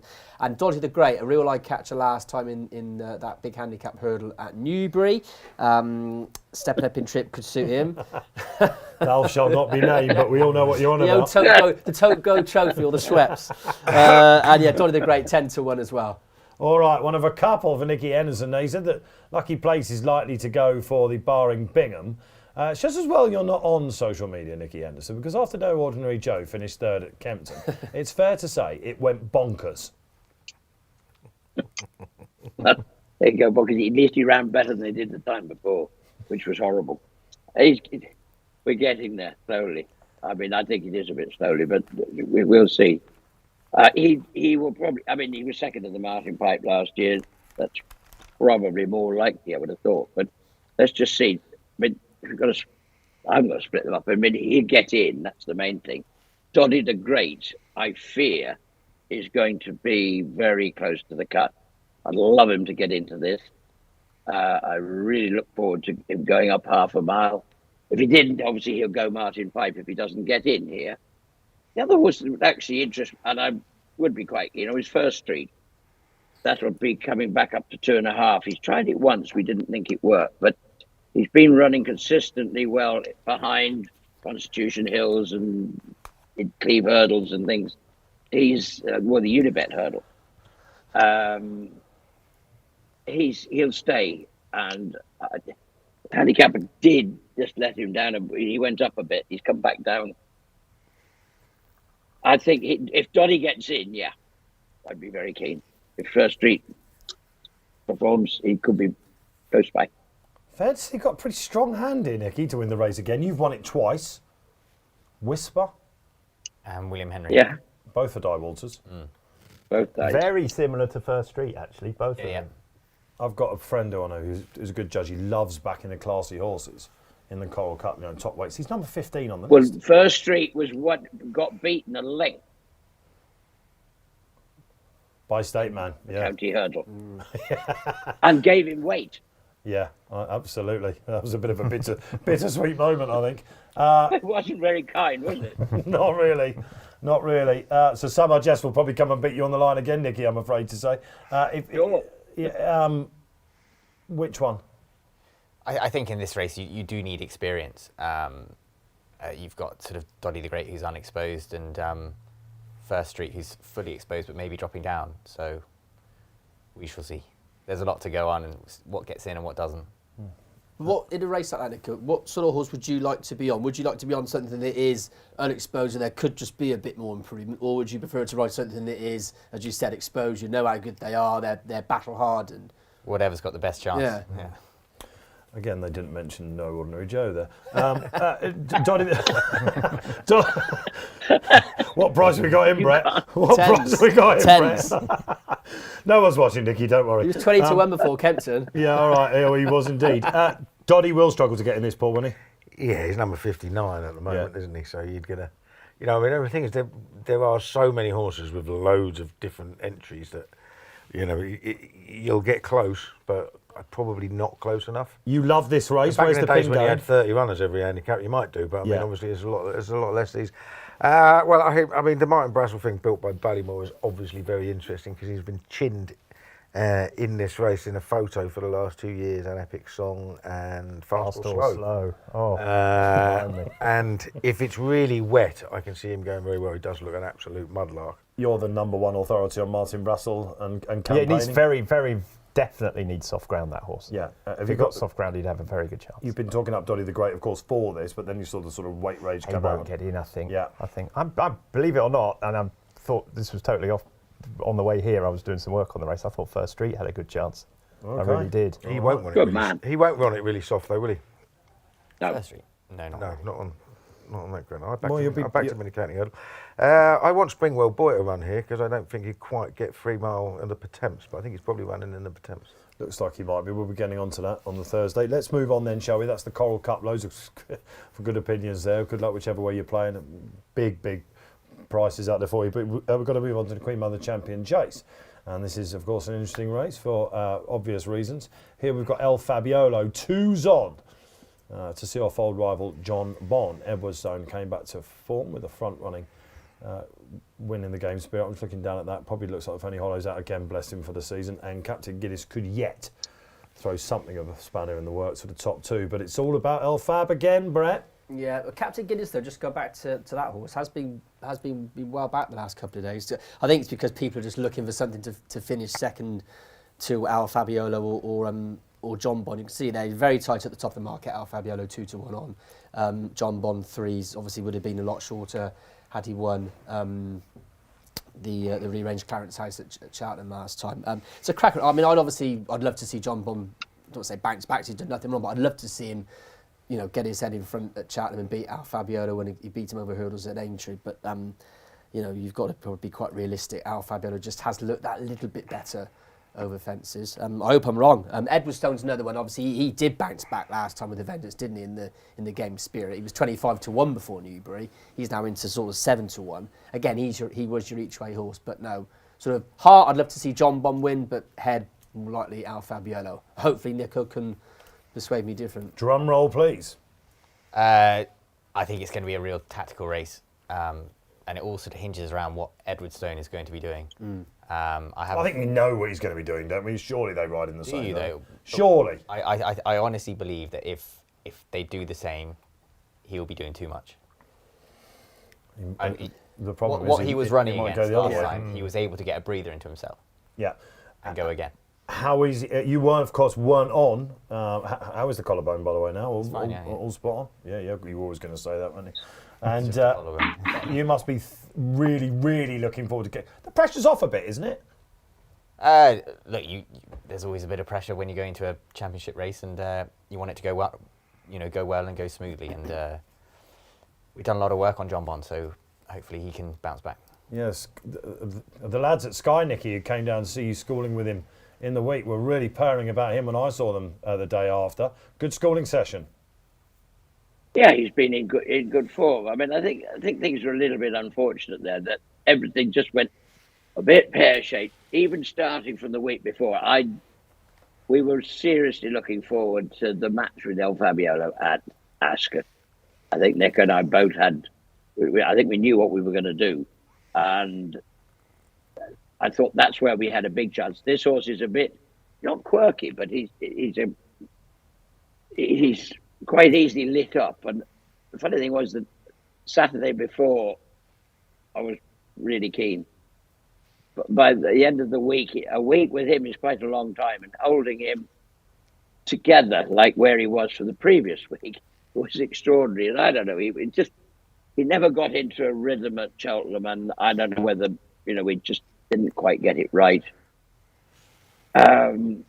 His work's been good. He's schooled. Nico spent a lot of time schooling him this week and last week, and he'll school again. Edwardstone could help us if he wants to go. If he doesn't, well, we'll have to see. I think we have to go forward. All right, so it sounds like he's in a very good place. I'm certainly hearing that as well. Tactics of the race, then. Is there anything else that could help them along? No, I mean, I think Edwardstone will go from the front. I don't think he'll necessarily go as hard as he did last time. I mean, the thing about these two, John Bon and El Fabiolo, they are both capable of some excellent jumps. I mean, they're essentially good jumpers who have lapses of concentration and then belt one. And we've seen it happen to John Bond. It can happen to El Fabiolo. It hasn't yet. He's made his mistakes and got away with them. But you've only got to put 1 foot wrong in these races in championship pace. I think El Fabiolo's best horse. I think he'll win. Wouldn't surprise me if he didn't. Two's on. Yeah, I think El Fabiolo might just be the best chaser in training myself. Yeah, I've heard you saying that. I think he's really special, but he can belt a fence. And so we saw what happened. How can you be the best chaser in training if you can belt a fence? Well, I mean, Corto Star could belt a fence, couldn't he? Star belt fell over loads of times. Glad you're here because they're quite annoying sometimes, aren't they? You can do this as much as you like, far away. I just think in terms of talent, he's a superstar, El Fabiolo. You mean the engine is the best out there? I think so. All right, there you go. That's answered that. But you obviously are, because this was one of the matchups at the start of the season. Everyone was probably the matchup of the season. You're looking forward to another crack, aren't you? Oh, definitely. I mean, to be the best chaser in the country, you have to be a phenomenal jumper. Yeah. And I don't think El Fabiolo is a phenomenal jumper.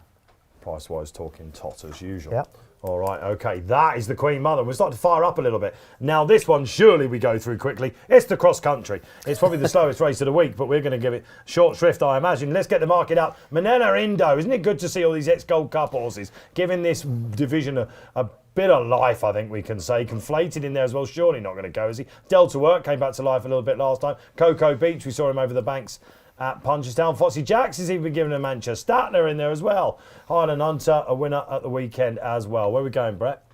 It's a two-horse race according to the betting, really, and according to our traders anyway. I know that the betting sort of doesn't suggest that at the moment, but it's very much a Manila Indo book, 2-1, real strong. And also Galvin, 130. We've seen these races. These aren't big anti-post races, as you know. They're a bit of a Marmite race, but yeah, Manila Indo 2-1, Galvin 130. But just quickly, Factor File 11-8. We're going to continue boosting that 11-8 now. Factor File. If you think that horse can win the Brown Advisory, get those best odds with us. 11-8. You're doubling down on the boost. Not messing around. On Factor File. It's all that talk of grey dawning, isn't it? Do you ride in these races? I would if I got the opportunity. You've been around Kingston Blount, man. You can do this. Exactly, yeah. That open dinch at Kingston. You can do. It's good to see these old Gold Cup horses, isn't it? In this. Yeah, I actually rode Manila Indo in the Gold Cup last year, and it went terribly. Did it? This race has seemed to rejuvenate him, and of course you will. Yeah, absolutely. Yeah, he does look rejuvenated. He's one of the big anti-post movers, actually, isn't he? This season, I saw 13-2 around, all that sort of stuff. Then all of a sudden, I looked at him. He's 2-1's under pressure. Really unprofessional, but I haven't looked at it, Dave. Fair enough, Tom. Grand Daniel. Will you look at it? Do you have to look at it? Well, I used to when it was a handicap. I won't probably now. Because it should be a handicap, shouldn't it? But it's a perfect time. If you're there, go to the bar, order a pint, drink it, order yourself another pint, then walk back outside. You can't go to the middle. You can watch the final 2 circuits. Exactly. Yeah. All right. Manila Indo win. I think Nicky will be doing that as well. Shall we move on? Okay. And it's Galvin. It's the name. It's the race Galvin, named after Nicky's Nicky father. Nicky was taking Galvin. Is it I Galvin? wanted to win for I'd just like it to win for Rodney Bartlett because it'd be a home result, even if it's trained in Ireland. Nicky was going to have to be at the bar. Now he's going to be in the middle of the course cheering Galvin home up the running. Sorry, Nicky, about that. He's got to have a great chance, I think, hasn't he, after that one over hurdles last time. Right, and it is the race named after Nicky's father. It's the Johnny Henderson Grand Annual. And, there he is, Tom, my mate Mozzie in the betting. But somewhere it is for William Mullins that heads up the market at Unibet, Brett. Yeah, and a strong leader as well there at the top there, 6-1, although it's a wide open race as you'd expect, sort of lickety-split 2 miles. This used to actually be the last race, didn't it, at the festival, but they moved it so the Guinness jockeys can go last. Anyway, so St. Ross being strong, was opened up at 12-1 into 6s now. And Madara, who, it'd be great if the Christian Leach team could win with this one. He was so impressive when venturing over to Leopardstown last time, into 9-1. Having been 16 before scoring over in Ireland, in what's, again, it's a very tricky race, always highly competitive. They go very, very fast, and it's a case of, survival of the fittest. You used to look out for what you lined up for this, Nicky, of course. You just got Arkle in there this year. The wheels came off at Kempton a couple of weekends ago. Yes, they did. I don't think it was she was entered because I couldn't find anything else to enter. And I was desperate keen to try and dig one out. I knew way back at Christmas we hadn't got one. Sad. Some years, one year we ran 6. Willie Mullins. Enjoy that ride then, Nico, won't you, in the Grand Annual? You need to get the team VAR back into training. He gave me a look of death then, Nico. He goes, don't come to me with No, this. I was in that race where we ran 6. Yeah, Were you? yeah, it was good fun. How'd you fare? I was on Putty Robin. I watched Richie Cloran fall off at the. Yeah. Was that the highlight, was it? No, watching him go under the rail and roll. Yeah, that was interesting. That's the alright. one memory of it. Grand Annual, my mate Bozzy. Oh, this is going to troll you, this one, isn't it? Yeah, no, I hope he doesn't run in this. Do you know what? I think the old bonkers horse has a chance in this. Harper's Brook. Everyone's tipping I'd this. second that as well. Why is everyone Well, it tipping was- his horse gears? Yeah, well, he's very talented, and he could be another one of those. Lot of ability. He could be another one of those Sky Pirates who've just been running over the The wrong wrong trip. One He ran man. him in Do the you remember Ultima. one man? In the Ultima. Last He year. absolutely. Remember one man used to run in the Gold Cup and then he absolutely came back to the gagged Champion up last Chase. time, didn't he? Although he did start to pull himself up, and that's the He problem. did a little bit, but this track. There's a big difference. They've moved it to the old. But I course do from the think- new course. It's Absolutely. a front runner's track. This for 2 I mile do races. think, hopefully, he will set it up for Liberty Hunter. Yeah. I'm a big fan of Liberty Hunter. I think that's good form. That beating of Matata, who ran JPR 1 close. Now he's just about the shortest price British contender in the Arkle, and I think that they probably should have gone harder at Lingfield on him that day, and he might have won. And he's probably going to run in the Arkle anyway. But Liberty Hunter picked him up after the last, and one going away. I thought that was really good, and the trainer mentioned this race, all the red run for it afterwards, kept him fresh. I think it's quite a nice horse. Okay. 2 horses in Harper's Brook and Liberty Liberty Hunter. Hunter. I thought Path to Rue would go well as well. That's the Grand Annual then. Let's move on, shall we? And we've got the final race today on Wednesday. It is the bumper.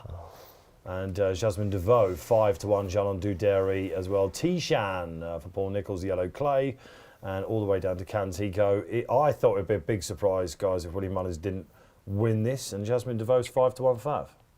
Yeah, it's a shame, isn't it? Maureen's not in action because, of course, that also was pulled out earlier on the week. But Willie Mullins is not going to be too worried because he's still got the favourite there in Jasmine DeVoe, who's 5-1.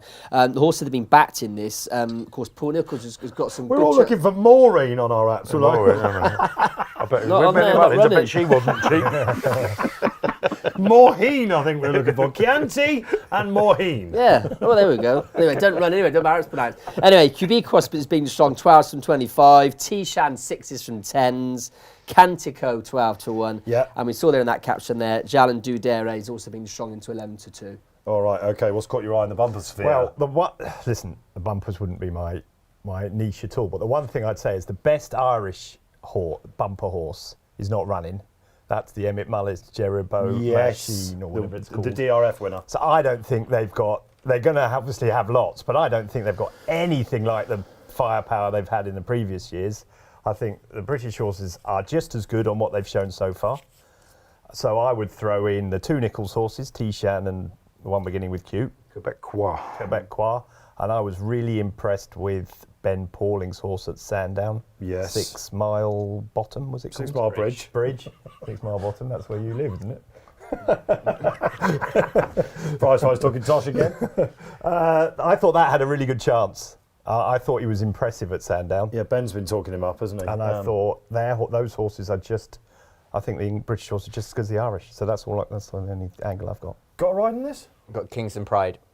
Came second at. Of course. Lingfield On the last time out. all-weather. On the all-weather, yeah. Oh, yes. Which always throws up some funny results. And I think on a proper track it might be a bit different. Nicky, why do you keep running bumper horses at Lingfield? You have good things touched off there. I can tell you before it's going to run, it's probably going to get touched off by something about 66-1 is never going to win again. Yeah, and beat the rest by a good 10 lengths. It was worth 40,000 though, so you had to. Most bumpers are worth £40. Yeah. So it was worth a crack, and it was a plan, but it didn't come off. Yeah, we'd like to have a go. I think he's quite a smart horse. He's going to be a lovely horse in the future. But while he's waiting to go hurdling, we'd like to have a crack at this. What price are we talking Kingston Pride? Right. What price are we doing? I'm onto the churners. Oh, yeah, of course you are. I'll let you get that up. This is the race of the meeting kills, isn't it? You love these. Absolutely, mate. Yeah. I'll be, no, I can't stand bumpers. I don't see the point in them. But I don't see the point in Grade 1 bumpers, put it that way. I mean, they're designed to give horses experience of racing without obstacles, not run a whole Do championship. you bet in it though? Is the Try question. telling that to every trainer in the country. I know. The first 4 ran in a point in March or April last year, and they won't see an obstacle again in a race until October or something. A year and a half later, bonkers. You can no longer have a go at me about the pace of this preview. Anyway, when I went down to Paul Nicholls, he said he genuinely couldn't choose between Tishan and Quebecois. At the time, Tishan was 6 and Quebecois was 25. It's 12s now, I think. I think they've obviously both run easy on RPRs. They got a lot to find with the Irish. If I was going to back anything, it'd be you Orton. No, who was second to the Emmett Mullins thing. It was his first run since April, and he wasn't that well fancied. So I think that form's pretty much as strong as anything there, even though he got beat.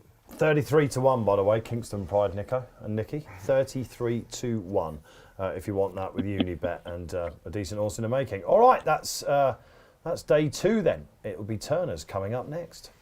And let's have a look at the market and go straight through. Right, here we go. And again, we've kind of done this, guys, haven't we? Will they, won't they? Oh, this is another nightmare puzzle to solve, isn't it? This far out. Still, we're getting close to it. Factor File, does he go? Probably not. Ginny's Destiny, yes. Grey Dawning. If the rain comes, you have to assume he's going to run here. Gaelic Warrior, what on earth do we do with him? Facile Vega looks like he's going to run. Iroko, loads of support for him. Brett Williams, Factor File then 13-8. Obviously unlikely to run, which means this race, as you've just said, is going to cut up quite significantly. There's no doubt about it. The one to be on, I certainly think, is Ginny's Destiny. He's done absolutely nothing wrong all season. A real improver, come through the handicap ranks. I'm just talking to our traders again. They gave me sort of dates. Literally on the 2nd of January, this horse was 33-1 to win this race. Then went out and won again. February 8-1 and now into 5-2. So it's just a typical Paul Nicholls improver coming through the ranks. Deserves to take his chance in this race, in a race which will obviously cut up. You'd imagine Factor File will go in the Brown Advisory and a few others elsewhere, and Rocco as well. I mean, it's not saying this is last minute thing, but if you heard Ollie Green a couple of months ago, he wasn't going to go near Cheltenham, and he's obviously sort of feels the horses come on nicely and got through his setback, and this race has come into the equation now. So 5-1. And a strong price at that as well. It's the Turner's kills. Yeah, I think Grey Dawning's going to end up there, isn't he? And that's where I think he's going to go. Now, he was given £3 to Ginny's Destiny, belted the second last, and probably would have won if he hadn't done. So I think he's probably the best horse, but you can't knock a horse who gets every fence right every time, and that's what Ginny's Destiny does, isn't it? So I think they're the 2 to beat. I can see a case for Iroko. I know Tom's probably going to make the case for Gaelic Warrior, just on pure talent alone. But I just see him.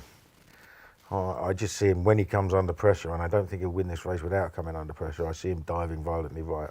I fear for him going around there. I've begged them not to run him. I think he should go in the stayers early if he goes to Cheltenham, or just wait for punches down.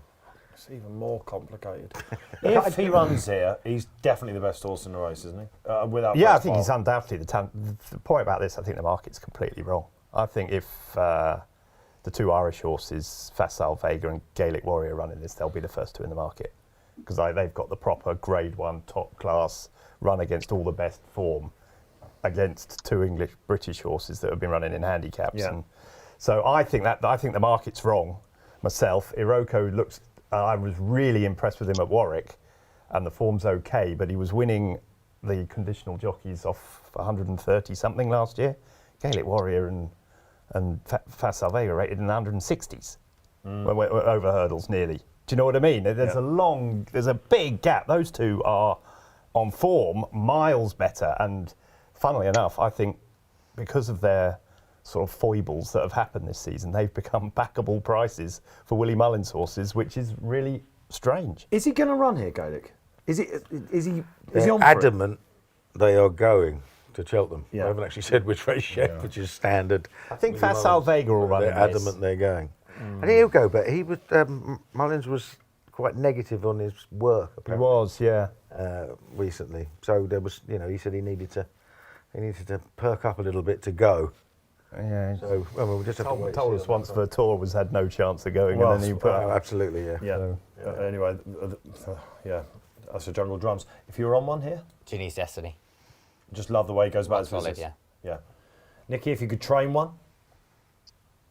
I think Iroko could still be a very good horse, and it'll be very, Yeah, he's impressive, and I think he's the one with the big future. He very much looks the part. We're going to come back to you in a second, Nicky, because we're moving on to the Pertemps Network final here, Brett Williams. Let's get the prices up for these guys. We're back in Handicap Company as we whittle through this preview on a Sunday evening. If you're just joining us, welcome along. It's a Racing Post preview with Unibet. Nico de Boinville and Nicky Henderson join myself, Dave Orton, Tom Segal, Paul Kealy and Brett Williams from Unibet, who's going to tell us exactly what's going to go our favourite in this. Oh, God, that's a tricky question, isn't it? And we are paying 5 places each way, which might make it a bit easier for the punters. I can tell you what's been backed as well. Chantry House has been well supported. Steady money for that horse all season, really. We'll hear from Nick in a minute. I think this has been the plan all the way through. Of course, used to be chasing, but he's doing okay over hurdles as well. 8-1 from 12 Chantry House, and Gabby's Cross as well. A 10-1 shot from originally an opening price of 33. So no, good race. 5 places each way, but Chantry House might be a good place to start. You must have been absolutely thrilled with James Bowen on his final qualifier. It's fair to say he was ridden absolutely exemplary to get fourth, Nicky, wasn't he? Well, you could probably remember the good old days when all you had to do was be entered in a Pertemps qualifier to get in, and not surprised, there were always 40 declared, and then if Frost came, 40 got qualified. They've tightened it up quite a bit. It went from since gone from 6 to 4, at not price, 6 qualifiers to 4 qualifiers. So you've got to be quite careful. It's not that easy. I mean, we had to run 3 in a qualifier, and luckily a couple got in. There's only one missing that I would have liked to have had, but Chantry's done well. I mean, I'm quite surprised to see him up there, genuinely. I mean, I know he was, he's nearly a graded horse over fences. It hasn't followed up. Yeah, I can see slightly why I don't think we've done anything. We got qualified, and that was about the only clever thing we've done so far, but even that wasn't the easiest thing in the world. So I'm slightly surprised to see him as high as or as low as he is in the market. I think because actually of the other ones, I think we have realistic chances there in Highland would definitely run. Walking on Air, Mill Green, he's amazing at the age he is. He's finished third in this twice. He's been in the Martin Pipe as well. He keeps cropping up. He's very solid. He's far too high in the handicap. If the ground was good, Highland would have a good chance. But if Chantry House is up there, then I'd be delighted. But I might be tad surprised. We will have some headgear on him, to be fair. That's the only thing we have up our sleeve. Okay, then this is where you go and tell us this is one of your best rides in a meeting, is it, Chantry House? He's been a good horse for you, though, hasn't he? He's been a very good horse, dual Grade 1 winner, and again, he sort of meets that criteria of a graded horse coming back into a handicap. I remember when you won the Cotswold on him. You almost looked livid to have won a race. You were on the... Yeah, it was quite hard work. It was hard work, yeah, come on, you know what I'm talking about. Yeah. Not like you're pushing a wheelbarrow for most of the race. He made it hard work that day, but he's got an engine when he wants it. Yeah, okay. Will you be on it? I don't know yet. That's yet to be discussed. But Highland is another one. If the ground sort of dried up, he would be a good shout at 20 to 1. Very progressive early in the season, wasn't he? Yeah. And just ticking along for this. All right, Pertemps. Yeah, I backed a couple. I like White Rhino. I think he's run 2 absolute crackers at Cheltenham, especially when he won over 3.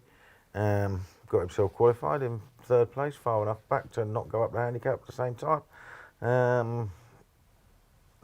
They train her okay. They know what they're doing, don't they? They do know what they're doing. I think a double-figure price, given his profile, I think it's quite big. And I thought Lord Snooty ran an absolute blinder behind Cup of Dibble, because I think Cup of Dibble is pretty good. And he absolutely flew late on. Coming back to form, Christian Williams tends to hit form in the spring, doesn't he? He definitely thinks he's a well-handicapped horse. Just how well-handicapped is the thing. And he probably won't get in. That's the only worry, because he's a little bit low down. You can need a bit of luck. It'd be right on the edge. I like those two. I think Cuthbert Dibble's a proper horse. He's in this, of course, Cuthbert Dibble. He is in this. My worry is that he's just going to set it up for something else. He's one of those heart-on-sleeve horses. I think could be Can be done, though. Buena Vista did it from the front twice. Fair enough. Pertemps? Another race I've not really gone into, but I like White Rhino, like Keels, and I thought I was loath to get Brett to pronounce the Irish Ted Walsh's horse. Come on, let's get it out of the way. Gayeth Cool, or whatever it's Yes. called. But I thought she had a chance too. I thought she just sort of got run out of it at Leopardstown on the Dublin Racing Festival. Or did she win? I can't remember. She thinks she was second. All right, But okay. I think she'll run well. Yeah, for Ted Walsh. All right, okay, that is the Pertemps. Let's move on then. It's the Ryanair Chase coming up, one of the 2 Grade 1s on the day. El Fabiolo, heading the market there, make of that what you will. He's not running no bet, so as much as you want on. Run him. Run him, yes. This has been the plan all along, Nicky. Absolutely. I wish you were right. Banbridge then, dry forecast, expect to see him probably favourite. Last year's winner, Envoy LN, been really well backed in the last couple of days. Fast or slow? Have as much as you want on. Stage Star, who needs to bounce back, but Harry Compton's been making purring noises about him. Capitano and Conflated, looks like Conflated's finally found the right race. I say that with a sort of tongue-in-cheek. Okay, all right. Lots of support for Banbridge, or people sort of waiting to see what the weather does, because he was supposed to turn up last year. Yeah, I mean, this is probably one of the quietest betting heats of the whole week, really, because as you said there, Al Fabiolo top of the market, obviously is not going to run. You don't know whether the second favourite is going to run, which means you're then down to Stage Star, who is going to run, and it's got a cracking chance. Fours from sort of around 16s a couple of months ago. Field Door's been nibbled at as well, 10s from 33s, and then Envoy Allen as well. But yeah, I mean, this race very quiet. I think this is since the meeting's gone 4 days and all the races have been added. This is one of the races that, this race has suffered, I think, because it's it doesn't look a particularly strong one a lot, I don't think, or it certainly won't end up, I wouldn't have thought. Banbridge. He's a very tough horse, isn't he? Very good horse. Extremely good run at Kempton, wasn't it? Very good horse. Got weight off Pictory, but considering the layoff, it was brilliant a right Cheltenham side record. It was one of Martin Pike, wasn't he? Won a Novice Chase here. Well, Arkle trial, didn't he? Very Won the easily. Arkle trial very easily. November the ground meeting. is decent. I think he's Worthy fav. A very, very worthy fav. Yeah, I like him a lot, but if it's soft effround, he almost certainly won't run. He definitely won't run.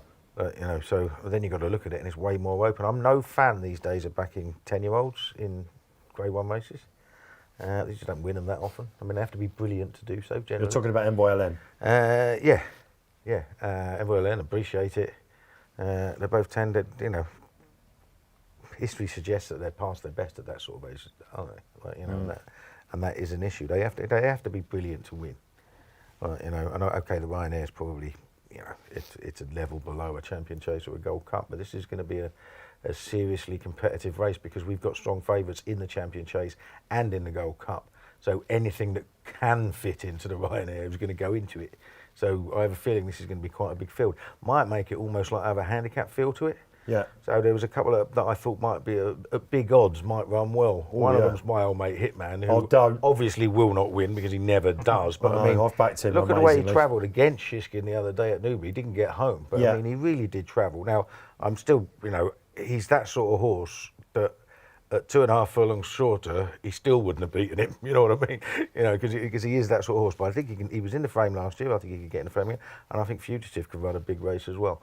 I think Fee Door's a terrible price, 10s from 33s. I'm sort of agreeing with everything you're saying. Chunks to find. I'm glad that you mentioned Hitman, because I've had great fun over the last 2 seasons, taking the mickey out of you and Robbie Wilders and Graham Robbo and all the you get some horses get into your head and your heart, and you can't get rid of them. You can't. Whatever you do. And guess what I've done? I've backed him for this on the strength of the Denman Chase.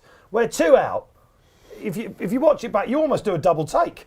Because he's going really well 2 out, isn't he, against Shishkin that day? Well, from what you've both just said, we may as well not even talk about the Gold Cup because Shishkin is a 10-year-old. I know, yeah. Yeah. We're going to get upset you there, isn't he? They can win, of course. Don't worry about that. But he was going very well, wasn't he, Shishkin? Hitman against Shishkin, and then you outstayed him. He was going well, but Shishkin does what he does best and stays well. All right, okay, fair enough. That is the Ryanair.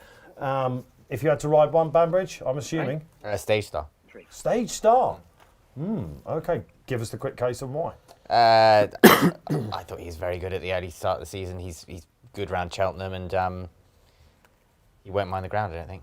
Yeah, okay, Stage Star then, of course, who needs to bounce back from that P. Shall we move on to the Stayers Hurdle?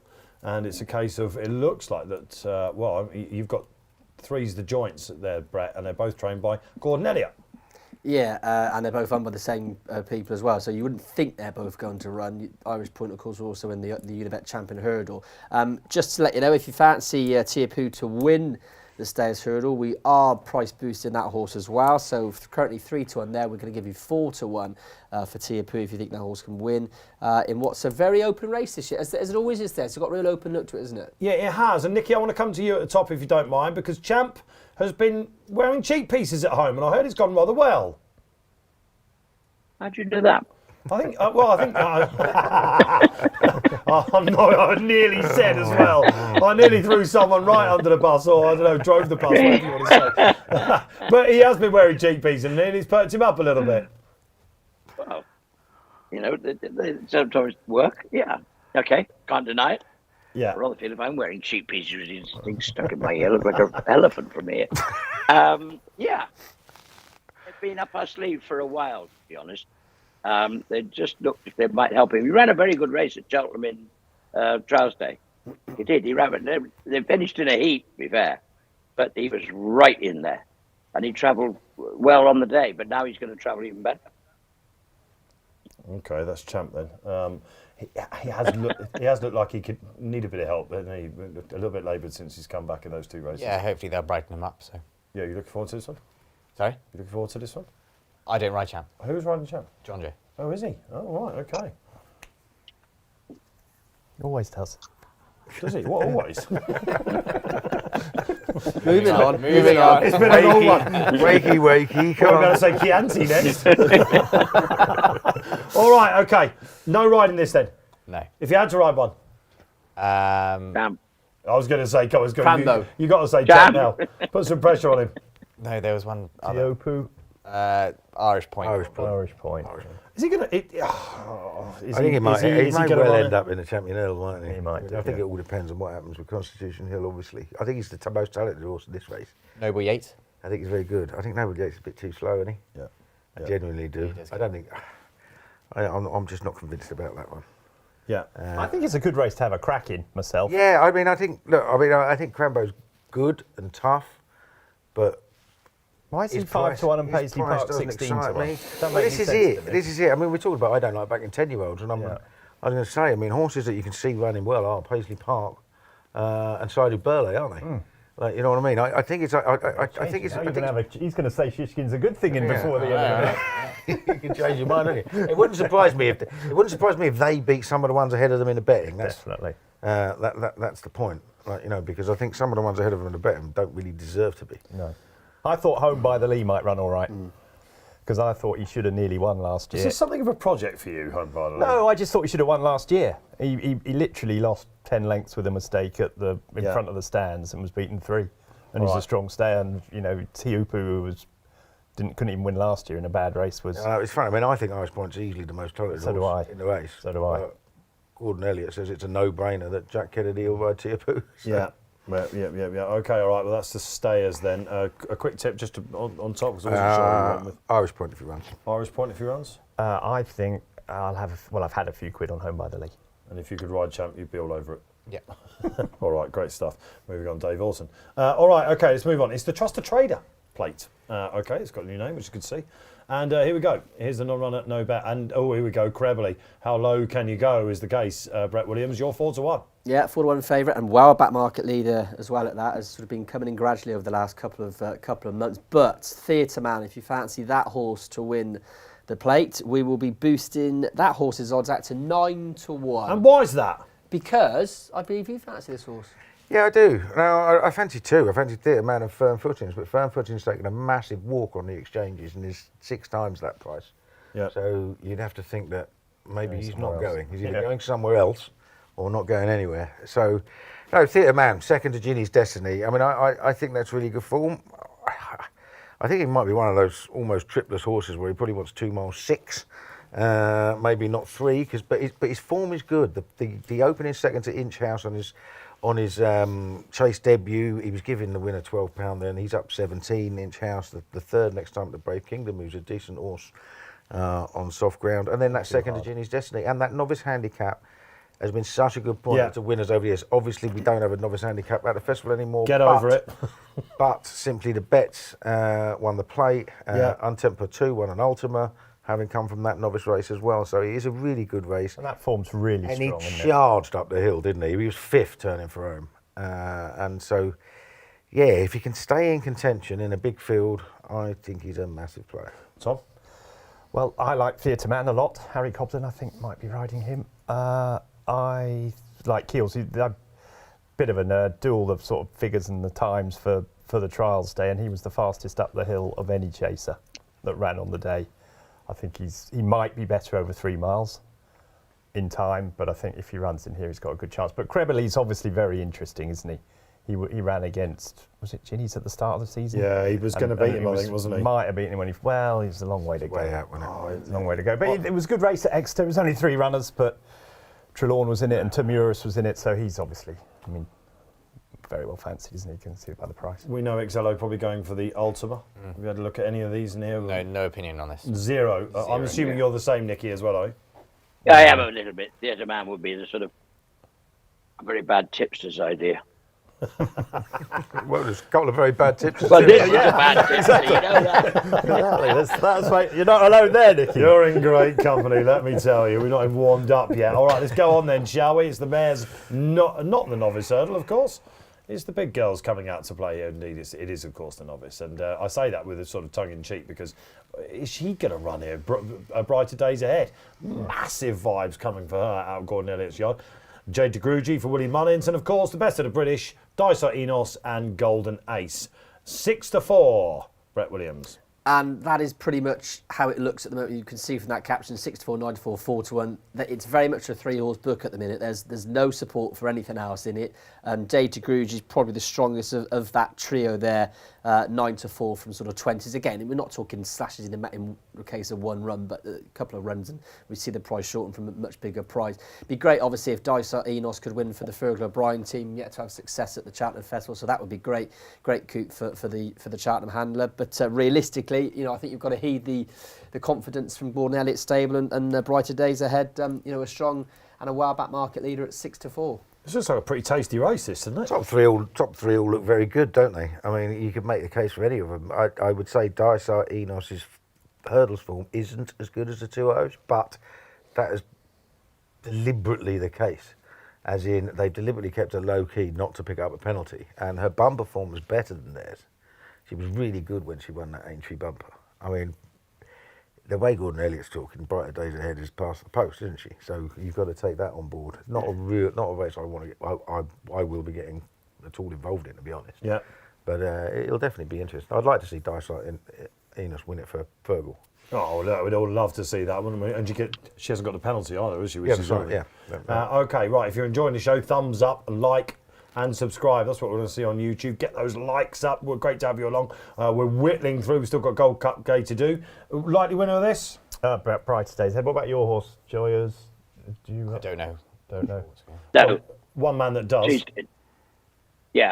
Sadly she won't. She had one run. She won quite nicely. I'd love to have got her here, but we're behind the ball, I'm afraid. I think she might just wait for next season now. She's lovely. I'm a very firm Dysart Enos person. I think she's been very impressive both times we've seen her, and at Aintree. So that penalty is to be avoided at all costs, which they've cleverly done, and I think she'd taken a lot of beat. Loads of people are going to love the fact that you've just given her endorsement, Nicky, I think. Okay, all right. We've got one more race to go, of course. Imagine the Paddy Brennan celebration. It would be unbelievable. Unbearable. You wouldn't want to be in the weighing room next to him, would you, if that happened? He might not make it back, of course. All right. That is going to be an absolute cracker. All right, the full whirlwind Kim Muir comes up next. There's the final race on the Thursday. Let's get it up and see exactly who's going to run here. Thankfully, most of these just about going to make it up, I think. I know the way you're thinking. One of two JP McManus horses at the top of your market at Unibet, Brett. Yeah, and has come in for a lot of support literally in the last 24 hours. Real strong money for this one now. I know the way you're thinking. Bout of Greatness has also been a money horse this afternoon. Literally just talking the last 24 hours. 12-1 now, Bout of Greatness from 20s. And Good Time Johnny as well. 7-1 was 16s support for that one. So yeah, 3 quite well-backed horses in the Kimmy this year. Loads of these horses that we've been talking about, obviously do preview shows and stuff like that. What might run there? What might run there? Do you think Good Time Johnny will turn up here? I wouldn't run Good Time Johnny in a chase ever again myself. Especially if you're riding him. Massive stewards inquiry if that thing wins this time, wouldn't it? You know what I mean? They managed to.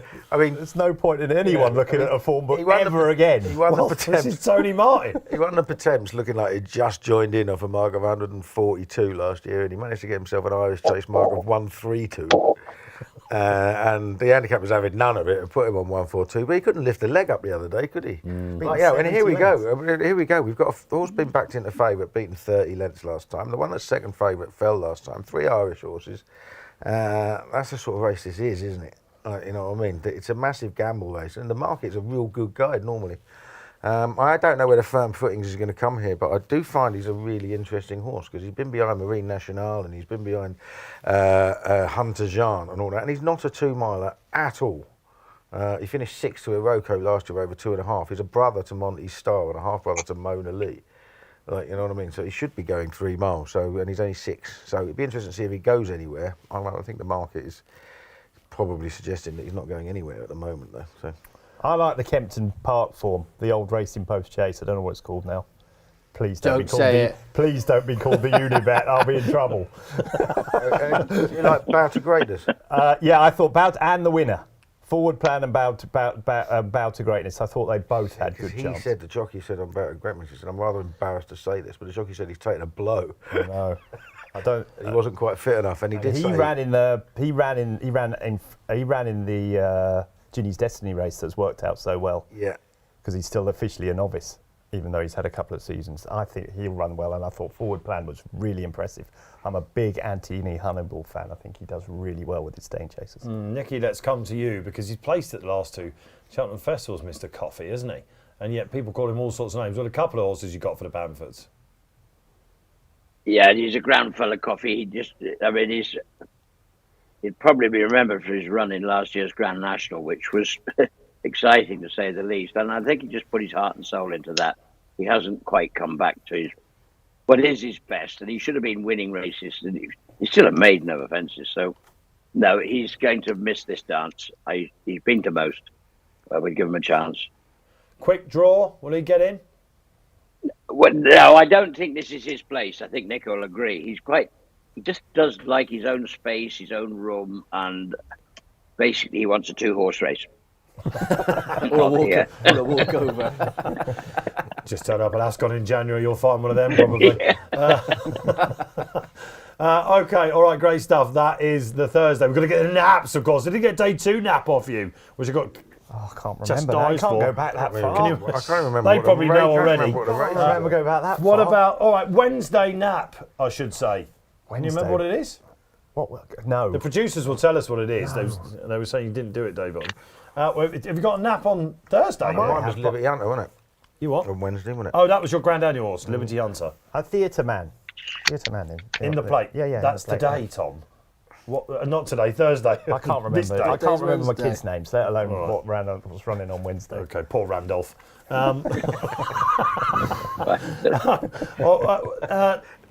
Nap today? Thursday? Theatre Man. Theatre man. Theatre man. Even Nicky Henderson likes him as well.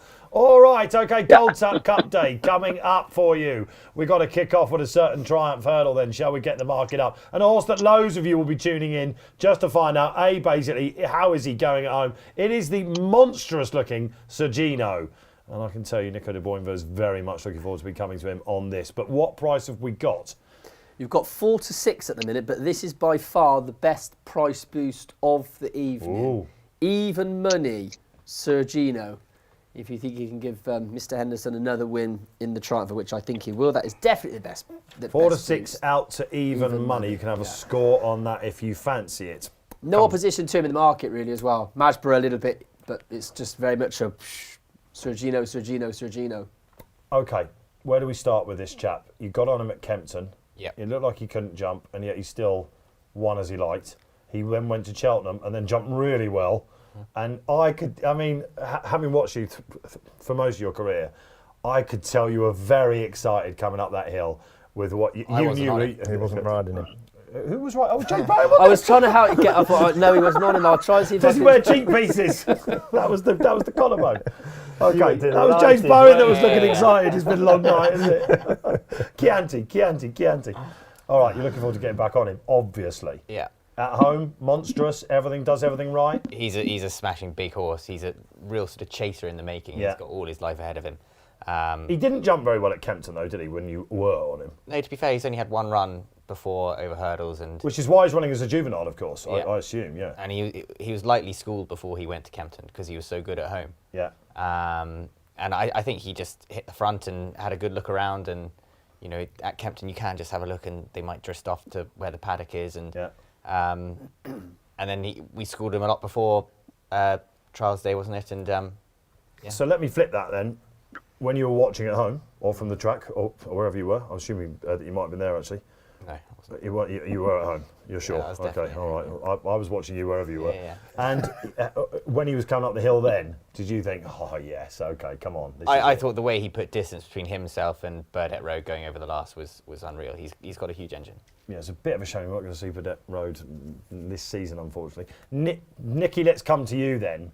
A lot of people are expecting this to be the next big thing off the Seven Barrows conveyor belt on what he's done so far. He's going to be one of the bankers of the week. How is he at home? And how much more exactly is there to come over hurdles?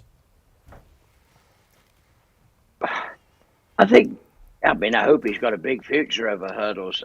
And like I was saying, when you're talking about Lossiemouth, who won this last year, I think where Willie's been very subtle with what he's done. He gave him a hell of a chance and didn't bring him out until the new season, the new year.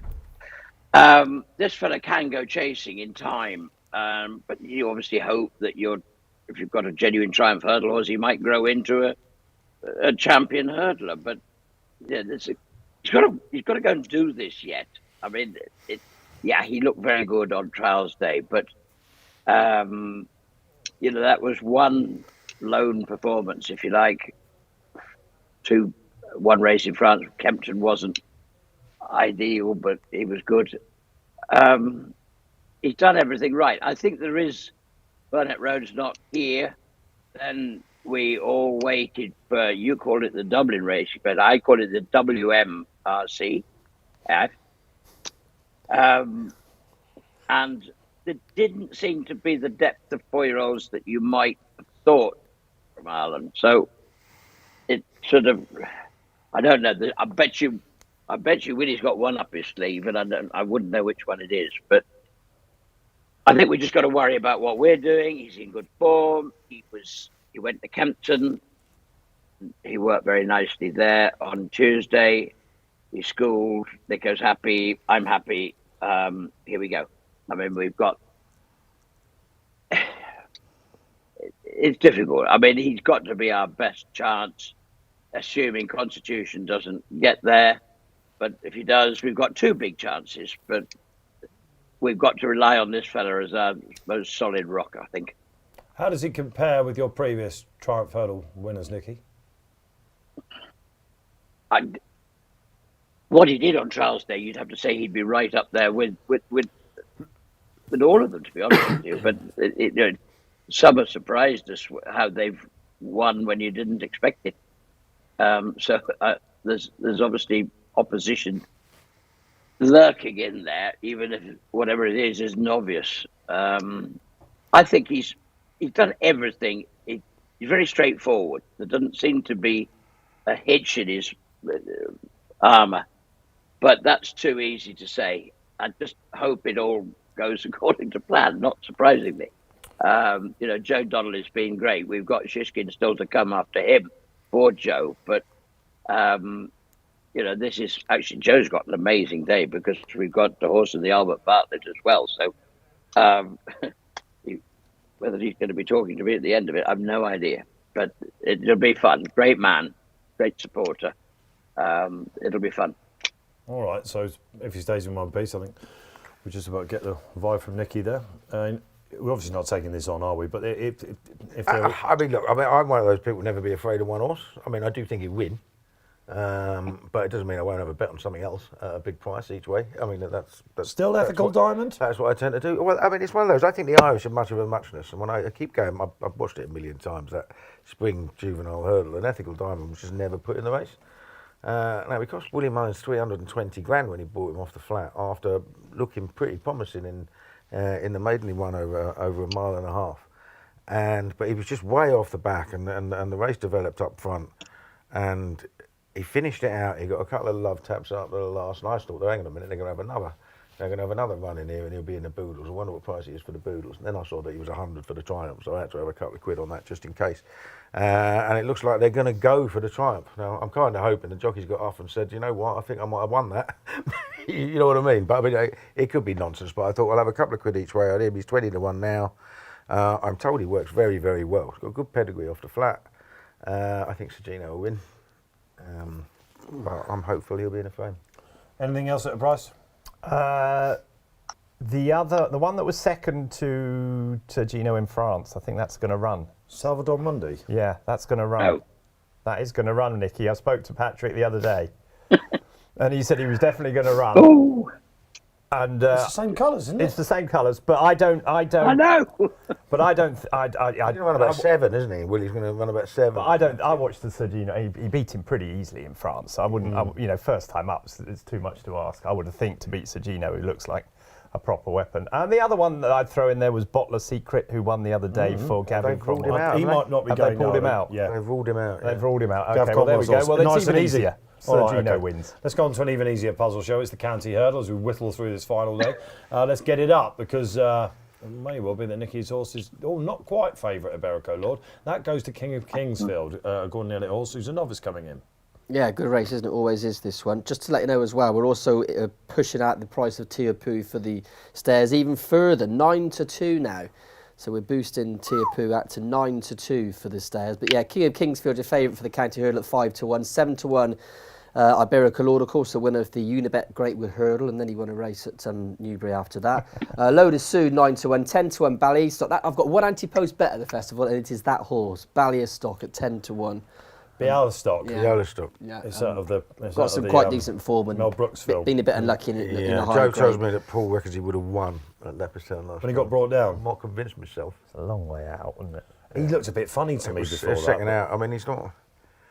Aren't we all missing the obvious here? Get this out the way. Doesn't Iberico Lord just win again? No, under control wins. Well, Nicky can tell us that. Well, let's I go think to he's Nico amazingly first, well shall we? handicapped, Iberico Lord still, isn't he? When you For won the me. big handicap at Newbury in February, fantastic ride, by the way. You waited.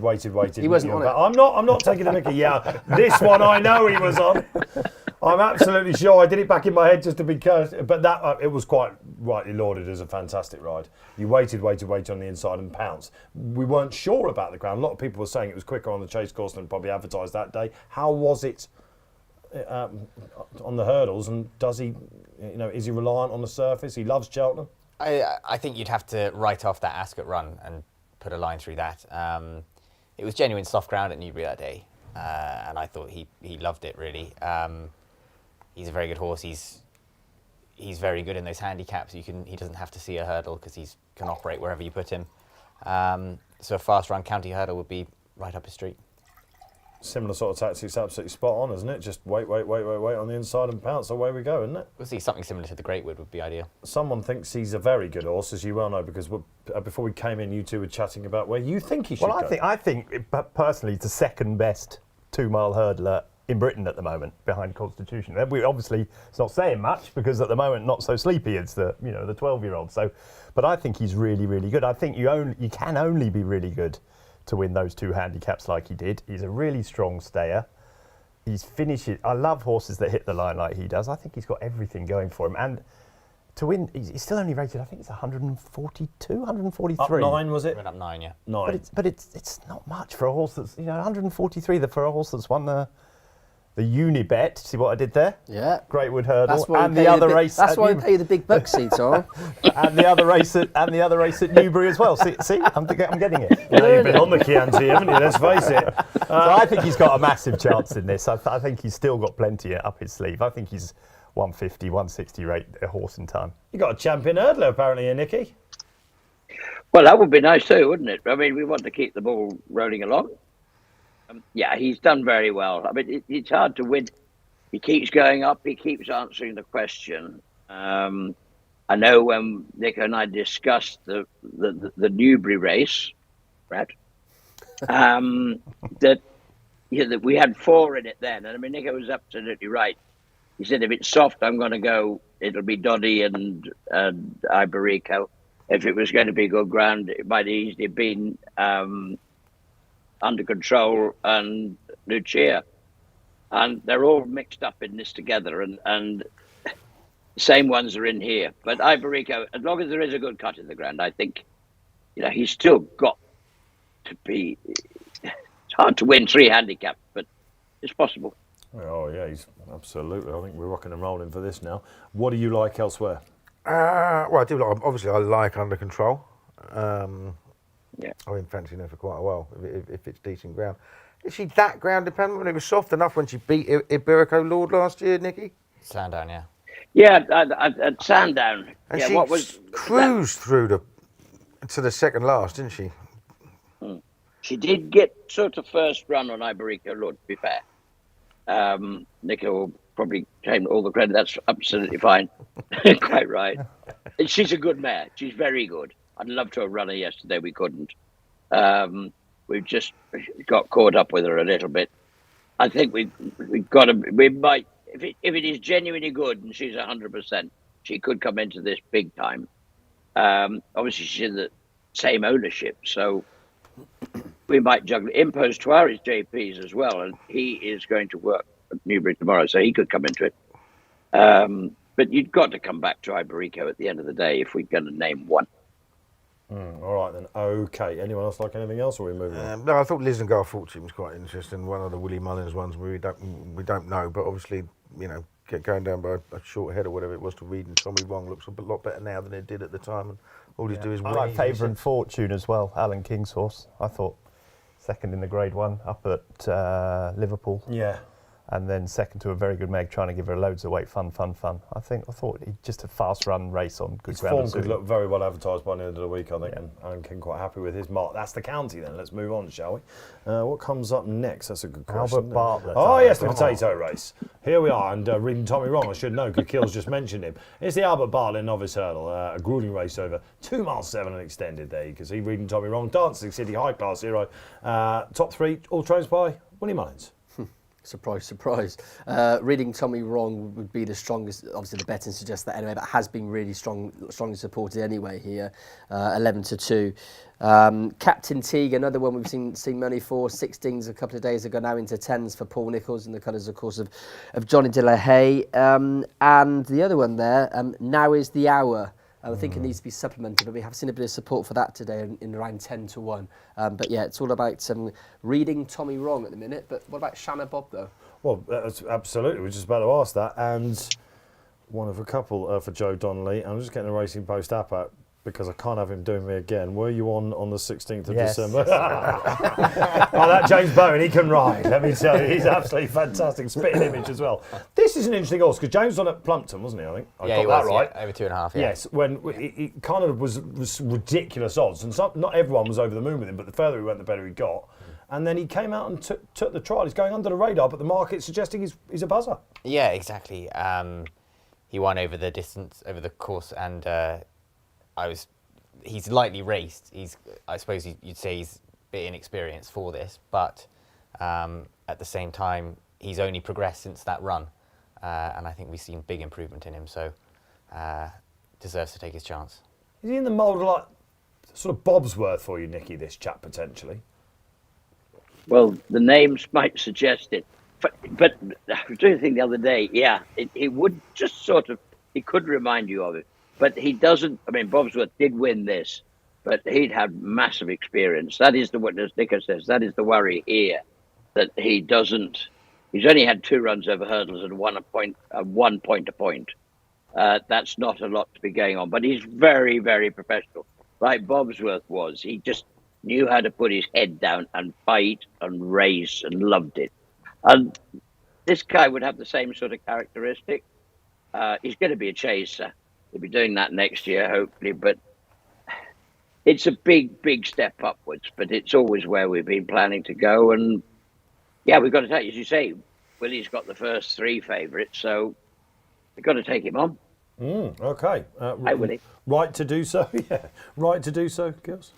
Yeah, absolutely. I mean, this is the one race that's just really, really hard, isn't it? I mean, you can get all sorts coming from left field. There's 150 to 1 shot second last year, wasn't there? To stay away, Faye was 18 to 1.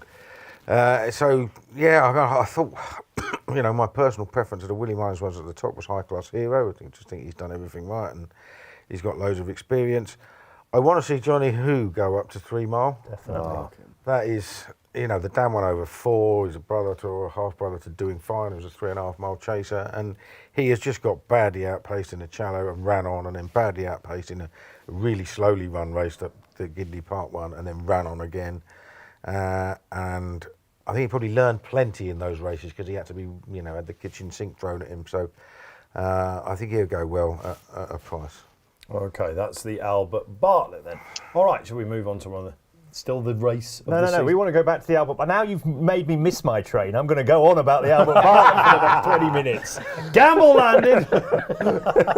Who wins it? I think now is the hour. Is very interesting. I heard you murmuring one of your noises I think then. he's very interesting now as the hour for Gavin Cromwell. It's Vanillier all over again.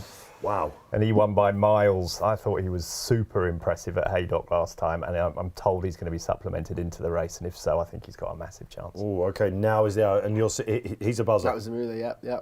All right, okay. Thankfully, we got that in. All right, still the race of the week, is it? For many out there, it is the Cheltenham Gold Cup, of course, the race of the season for many still. And last year's victor, Galopin Des Champs, even money now. Seems like there's opposition mounting to this chap. This is a brilliant renewal, isn't it? And I'd certainly say it's better than last year's renewal. Just run through the prices for you. Galopin Des Champs, of course, been into game back-to-back successes. Even money with Unibet, fast or slow. So unlucky at the meeting last year, 4 to 1. Shiskin 6 to 1. Impressive winner, of course, of the Denman Chase last time. Jerry Colomb 10 to 1. L'Empresse beaten over 2.5 last time at Ascot 14 to 1. Brave Man's Game, could he be the forgotten horse at 16 to 1? And Gentleman's Game, a son here of Gentle Wave, impressive winner of the Charlie Hall at Weatherby last time. We haven't seen him since, 16 to 1. We have seen support for him, and of course the national winner there, Cart Rambler, in there at 20 to 1. This is a compelling renewal, I think, of the Gold Cup. Really looking forward to it. Obviously, Galopin Des Champs, you can see why he's favourite, but I think there are plenty who are going to be sort of, giving him something to think about. That's for sure. Before we asked Nicky about Shishkin, I felt sure he was going to go off odds on after the DRF WMC HYZ. But the Willie Mullins benefit meeting, we all know what I'm talking about. Yeah. But it genuinely looks like he now might be. Yeah, I mean, 11 to 10?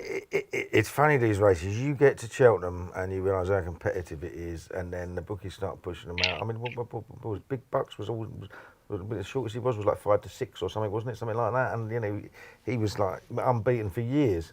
But you still get to Cheltenham and they want to take them on. And you can sort of understand that because it's going to be a decent sized field. We've got some very good horses in there, and everything has to go right. I do think he's easily the most likely winner, though. I think he won it in Commander. I thought the front two were 2 very good horses last year. I know Tom doesn't necessarily believe it was the greatest Gold Cup ever run, but I thought it was pretty good, and I still think Brave Man's Game will run a good race again.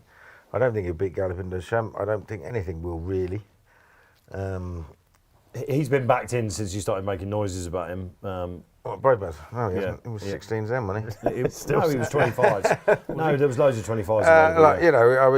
I mean, Paul Nicholls said he thinks he's got him better than he's had him all season. Harry Cobden in today's paper has also said that he expects him to finish in the first 4. I don't see that many I'd be afraid of outside Galopin Des Champs, Shishkin and Fast or Slow, to be honest. And I mean, I think they're the big 3. I think Brave Man's Game can definitely get amongst them. Do I think he can win? No, I don't.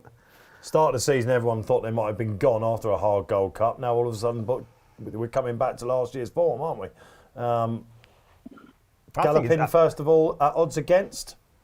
So he goes 11 to 10. Look, he's got the best form, hasn't he? But I think this race, you've got about 6 or 7 new dive bombers coming in, haven't you, that weren't in there last year. Like that. They're all different strands of form coming out. Fast or Slow's beaten him twice. You've got Jerry Colomb from the Novice. You've got Shishkin, who's not running the race before. You've got Gentleman's Game, who's running 3 chases. He's beaten an Irish national winner, and a Ryanair winner, and a King George winner, and he's only had 3 starts. You've got the Grand National winner. It's an absolutely brilliant race. I'm really looking forward to it. And I think to ask any horse, Corto Star might not have even been evens to win this one. You're asking a lot, I think. I think it's I think all those ones you can make a case for, and so I wouldn't want to back him at even money. No way. I think he'll be 6-4 on the day. I think lots of firms will push him out on the day because they'll see how competitive the race is. What wins it, I don't know, but it's the race of the festival and the race of many festivals, in my opinion. I think it's a great race. The fact that we don't really know sums that up, I think, as well. Are you and your old mate then, Nico? You'll be going in to battle again? Yeah, very much looking forward to it. Everything has to go right for all the horses. I mean, the way Gallopin won last year, the start was a complete disaster. They should never have let us go when they did.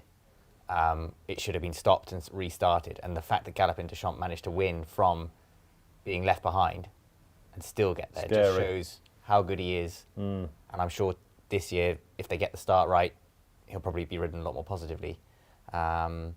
Any doubts about the trip with Shishkin at all? None. Would have won the King George, obviously. Yeah. That was just a mad. It was a madness. Yeah. I could not believe us. He's an imperious-looking horse as well, isn't he? To just be around, I've stood next to him, and it's like wow moment, isn't it? I wish you well with it. Are you expecting to, at the age of 10, when you can't win, apparently, having later tipped a 13-year-old and a 14-year-old or whatever he was doing? He's in great order, and I hope he can really serve it up to Gallopin. All right. How is he, Nicky? Yeah, all good.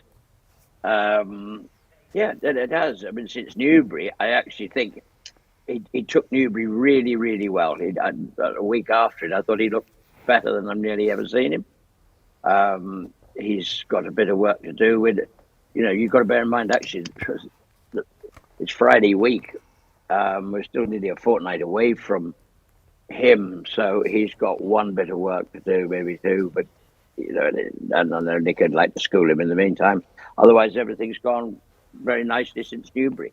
I just think he looks great. I think the best he's looked all year, and Newbury was good. Kempton was really good. I think it was a bit sad when he was going into Newbury. It sounded like he was a bit of a sort of an escaped convict. Everybody was saying, well, he's got to come in and do this to put himself back in. I mean, he hasn't. Well, of course, he did one thing wrong, which was at Ascot, and we decided to go left instead of right. But Kempton was really good, and obviously that was not his fault. Nobody's fault. It's just one of those things that happens. And throwing away a King George, we think he might have won. Yeah, was a bit sad, but he's back in good form. Newbury was good. He finished that strong. As Nico said, I have no doubt about stamina. I know it just took us an awful long time to realise that he wasn't a 2-miler. All right. Well, Do you have any worries about the track, Nico, at all? I know he's won an Arkle and a Supreme, but the last twice he's been there a little bit. Is that just him? No, I think that's just him. I think there are reasons for why he ran like that, and I think you can put a line through it. Okay. Look at this. Do you remember signing these? I mean, these are never going to fit me, and if they were, someone's washing machine's gone haywire. But fit your head. This is, I'm not even sure about that. I was going to put them on you, actually. Signed Shishkin Shilks here. Kindly donated by Ed Nicholson, I have to say. I'd say they're worth an absolute fortune. They probably are. Especially if they're signed by Ed Nicholson. Signed in blood by Nico de Boinville. Well, look, it's going to be exciting. Let's just go around the panel then. Shishkin for Nico. I don't want to know why, but what wins the Gold Cup? Each way gentleman's game. Gallopin. I think Fast or Slow might win. I'm going to chuck in Long Press to the mix as well. I still think he's got a right old chance. Am I right to think that? He's definitely got a chance, yeah. All right, because I know you know. So. Trough ground. All right, okay, that's the Gold Cup. Let's whittle through the rest, shall we? It's the Fox Hunter coming up next. I must admit, this is a race over the years that I really, really liked. Thought Premier Magic, last year's winner, was sound enough, but having backed him at massive prices last year, I won't be going in again at 60s. Been doing my head in, but the Irish love this race, and they seem to dominate the betting market, Brett. Yeah, and as you see, that's on the caps as well. Premier Magic, as you said, last year's winner is in the race again, 6-1, steadily supported from 14s. Obviously, will go off much, much shorter than the price it went off last year of 66-1. Again, as you'd expect, Dave, quite a quiet betting heat. Yeah, Bradley Gibbs last year, or Premier Magic. Fowneslock's supposed to be all of age last year, and then they decided not to run and save him for another year. He's been beaten by Emmett Mullin's as well, hasn't he? It's on the line, isn't he? It's on the line. I think Nico's hit the nail on the head when he talked about the Gold Cup there, didn't he? Everything has to go right. Everything went perfect for Bradley last year, didn't it? And you know, there's going to be 24 runners. No, there isn't. This is the weird thing. Is it not? Say it. No, there's only 19 entries. I mean, just the 19. I mean, God, that's 19 at this so stage. unprofessional. That's ridiculous, isn't it? Looked at 19 it. at this stage, yeah. 23 ran last year. What's that got to do with lack of qualification or something? Don't know. All right, okay. If you know, let us know. Obviously not now, you haven't got time, but... okay, anyone like anything in this? No, don't know. Don't know anything about it. Good to see Sam Crow's name appear, wasn't it? And Billaway, it's been a right, fantastic watch with Billaway this season, isn't it? You like old boys' Keels, Billaway? How old's he now? There's a 14-year-old in the race. Is I'm there? about that. Yeah. They can all win. I They can all win. I actually love old horses. I back loads of them all the time. It's just the grade ones I just think it's good. I do feel a bit sorry for this race because it's just as the dust is settling on the Gold Cup, isn't it? All the media attention's away from it and all that sort of stuff. Anyway, all right. That's why it's there. What you think? That's why they put it there. It's the weakest race of the entire Get the week, amateurs out now. All right. Yeah. Well, all right. Well, good luck wherever you're on there. Billaway probably got a chance again. What's next, Dave? What is next? That's the question. Up we go. Let's get the market up for it. It's been such Mares. it is the mares, isn't it? This is not the novices. This is the chase, of course, and this is another banker for a lot of people out there. It's Dino Blue, Noel Fabiolo this time, Brett Williams. Yeah, 10 to 11, very much a one-horse book at this stage. Bride's Hill is the other one we've sort of seen nibbles at, 15 to 2 from nines, but yeah, it's very much about Dino Blue at the minute. All right, okay. Let's whittle through this one, shall we? Allegory Devassi is a horse that's been doing everyone's head in, mainly mine, because every time I back her, I can't get her right. She was beaten in this last time, seemed to have lost her way, and then she came back to form last time. Yeah, she came back to form. She's very good. I think she's a bit quirky. She can jump out to her right, can't she? And I think just Dino Blue has just improved out of all recognition this season, hasn't she? She got beaten there. I'm surprised she's not shorter. Well, she's got to prove her stamina, hasn't she? She's just like Lossy Mouth, isn't she? But, I mean, she'll win though, won't she? I think. I don't know. As I say, I'm Nico's scared. I think jumping these chase races, you got to get things right. And I don't know that she didn't last year when she had 2 stone in hand in the thing. She's got to prove she stays. I quite like Limerick Lace. I think she's a proper good stayer with good handicap form. She's going to finish the race well. I don't know that Dino Blue will, so she'd be my preference of the 2. You've got a couple of mares bidding to bounce back in this, Nicky. Fantastic Lady and Tweed Skirt as well. Well, Tweed Skirt, I can sort of tell you that she's definitely not. She's off to stud. Not to say she won't run again, but at the moment she's waiting to go and see Cracksman, which will be interesting. As long as we're all around long enough to see the progeny, which would be nice. Fantastic Lady, she's in there. She's going to work at Newbury tomorrow. I'd say it depends on what happens with a certain test tomorrow, Nicky, doesn't it? Whether you're going to be around or not for that. Yeah. Well, I might be everywhere. I'm going to Newbury first thing. Fantastic Lady. She's really aiming at the top of them. But she does come into it. Even looking at the betting there, it doesn't seem a stupid idea when you look at the price here. So somebody must think she's realistic. I think it's an open race. I think the favourites will be very, very hard to beat. And if we run, well, we might. Topham's the objective. Will you be on in the Topham? Yeah, she was second in it last year and ran a cracker there. Proper spin, like Mr. Coffee as well. Great for a long fun, way. Yeah. All right. Okay. All right. That's the mare's novice, Dino Blue, one of the bankers. I half thought that might be a boost actually, but no, not a bit of it. The layers don't fancy getting involved in this one. It's the final race then. It of course is the Martin Pipe Conditional Jockeys Handicap, and it's always an absolutely fascinating race. And Summer Jest, who we've seen for the Coral Cup market, is also just about heading it here with Quai de Bourbon, No Ordinary Joe. See if they give us a word on him here. Lisnagar Oscar, and built by Ballymore, all the way down to Waterford Whispers and Better Days Ahead, etc. Brett? Yeah, I mean, so this is again, a lot of the horses are entered in the county as well, and also the Coral. But yeah, Quai de Bourbon is the best backed in this of those there at the top of the market, 5 to 1 now, from a sort of much bigger price of 16s, and again also seen support since Kempton for No Ordinary Joe, depending on whichever race they decide to go for. Nicky, I guess if Doddy doesn't get into the Coral Cup, and he's probably odds against to do that, this will be his race. That would be, yes, definitely. He'd have to well, try and get us out of trouble. I'm hoping we won't be in trouble, but if we are, then he'd be quite a good player, I hope. I as I say, I don't see him getting off his 132. It hasn't got into the Coral for the last 4 years, so I can't see why it would be any different this year. So I think you'll have to assume he will come into here. Kills. He'd be. I mean, we've got 6 or 7 in it, but he'd be. If this is where he goes, you'd have to nominate him as our best chance, possibly. I mean, there are a few there, but yeah, he'd be the one. Walking on air. What's gone on with him this season, Nicky? I'm not having a very good time with him.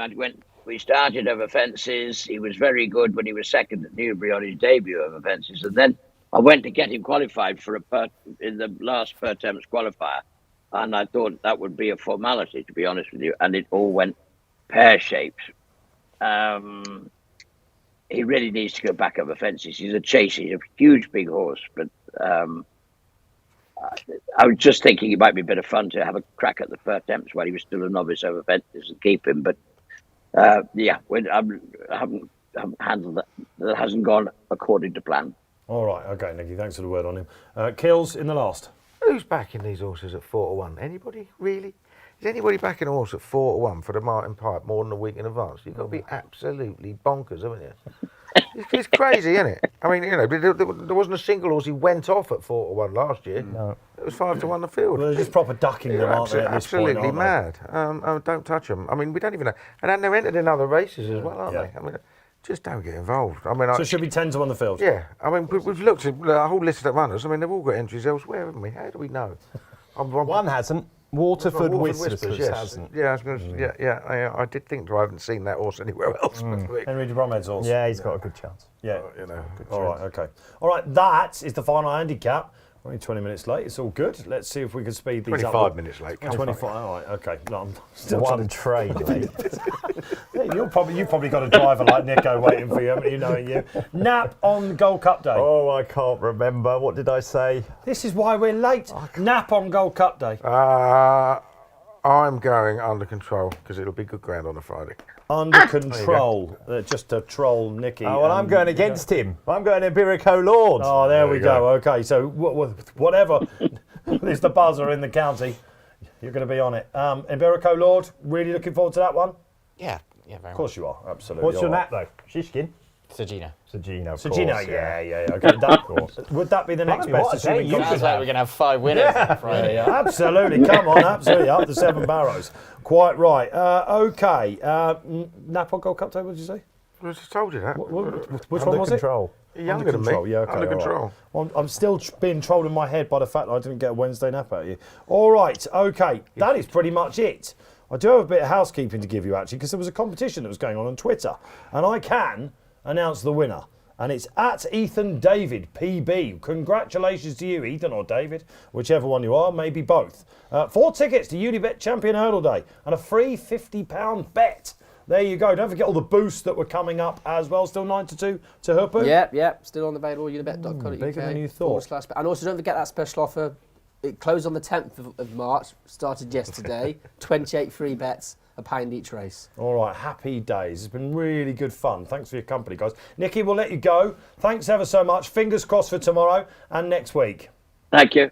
Well done. Thanks, guys. Great fun. Thanks a lot. Good luck. Brilliant. What a great sport Nicky was. As has Nico de Boinville, not James Bowen. Nico de Boinville has been. Great to have you in, honestly. Fantastic. And all the best for the following week. Thank you very much. It's been great to be here, and you've done all my form for me. So Yeah, don't worry. Absolutely. I'm going to go back and watch my replays now. I'll differentiate. Do you think in he's the been end. talking to Mick Fitzgerald all Yeah. night? So I won't worry about it. I usually am. Anyway, all right, Brett, cheers. All the best for you as well. Thank you. Yeah, looking forward to it. You'll be yeah. down there, won't you? I will be, On yeah. the Chianti, what is it? I'll be on whatever they offer me, yeah. Yeah, well, indeed, absolutely. All right, just water, please, Ed Nicholson. Kills, always a pleasure. How many of these you got left?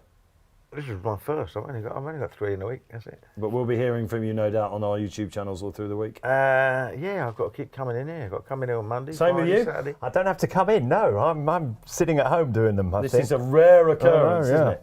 All right, fantastic. Well, guys, well done to the guys in the gallery, everyone at Unibet as well. It was good fun, wasn't it? We got there in the end. Nap of the week before we go. Come on, Nico's giving one. Liberty. You don't make it easy for yourself, man, do you? Liberty Hunter in the Grand National. Really, that strong? I love my handicaps, don't I? All right, Let's go. Tom. Brett's favourite drink. Is that Classico? Yeah. Budweiser. Rioja. All right, Budweiser. Where's he running? All right, fantastic. Anything else to throw into the mix before we go off? No, I just want to say what a fantastic job you've done this evening. And thank you very much for having us. Absolutely. I'll be on the phone to James Bowen, getting my commission. We're only afterwards. half an hour late. Yeah, exactly. You have got a driver. All right, brilliant. I've been Dave Orton. This has been the Racing Post Unibet preview. All the best. It's not long to go. Well done, guys.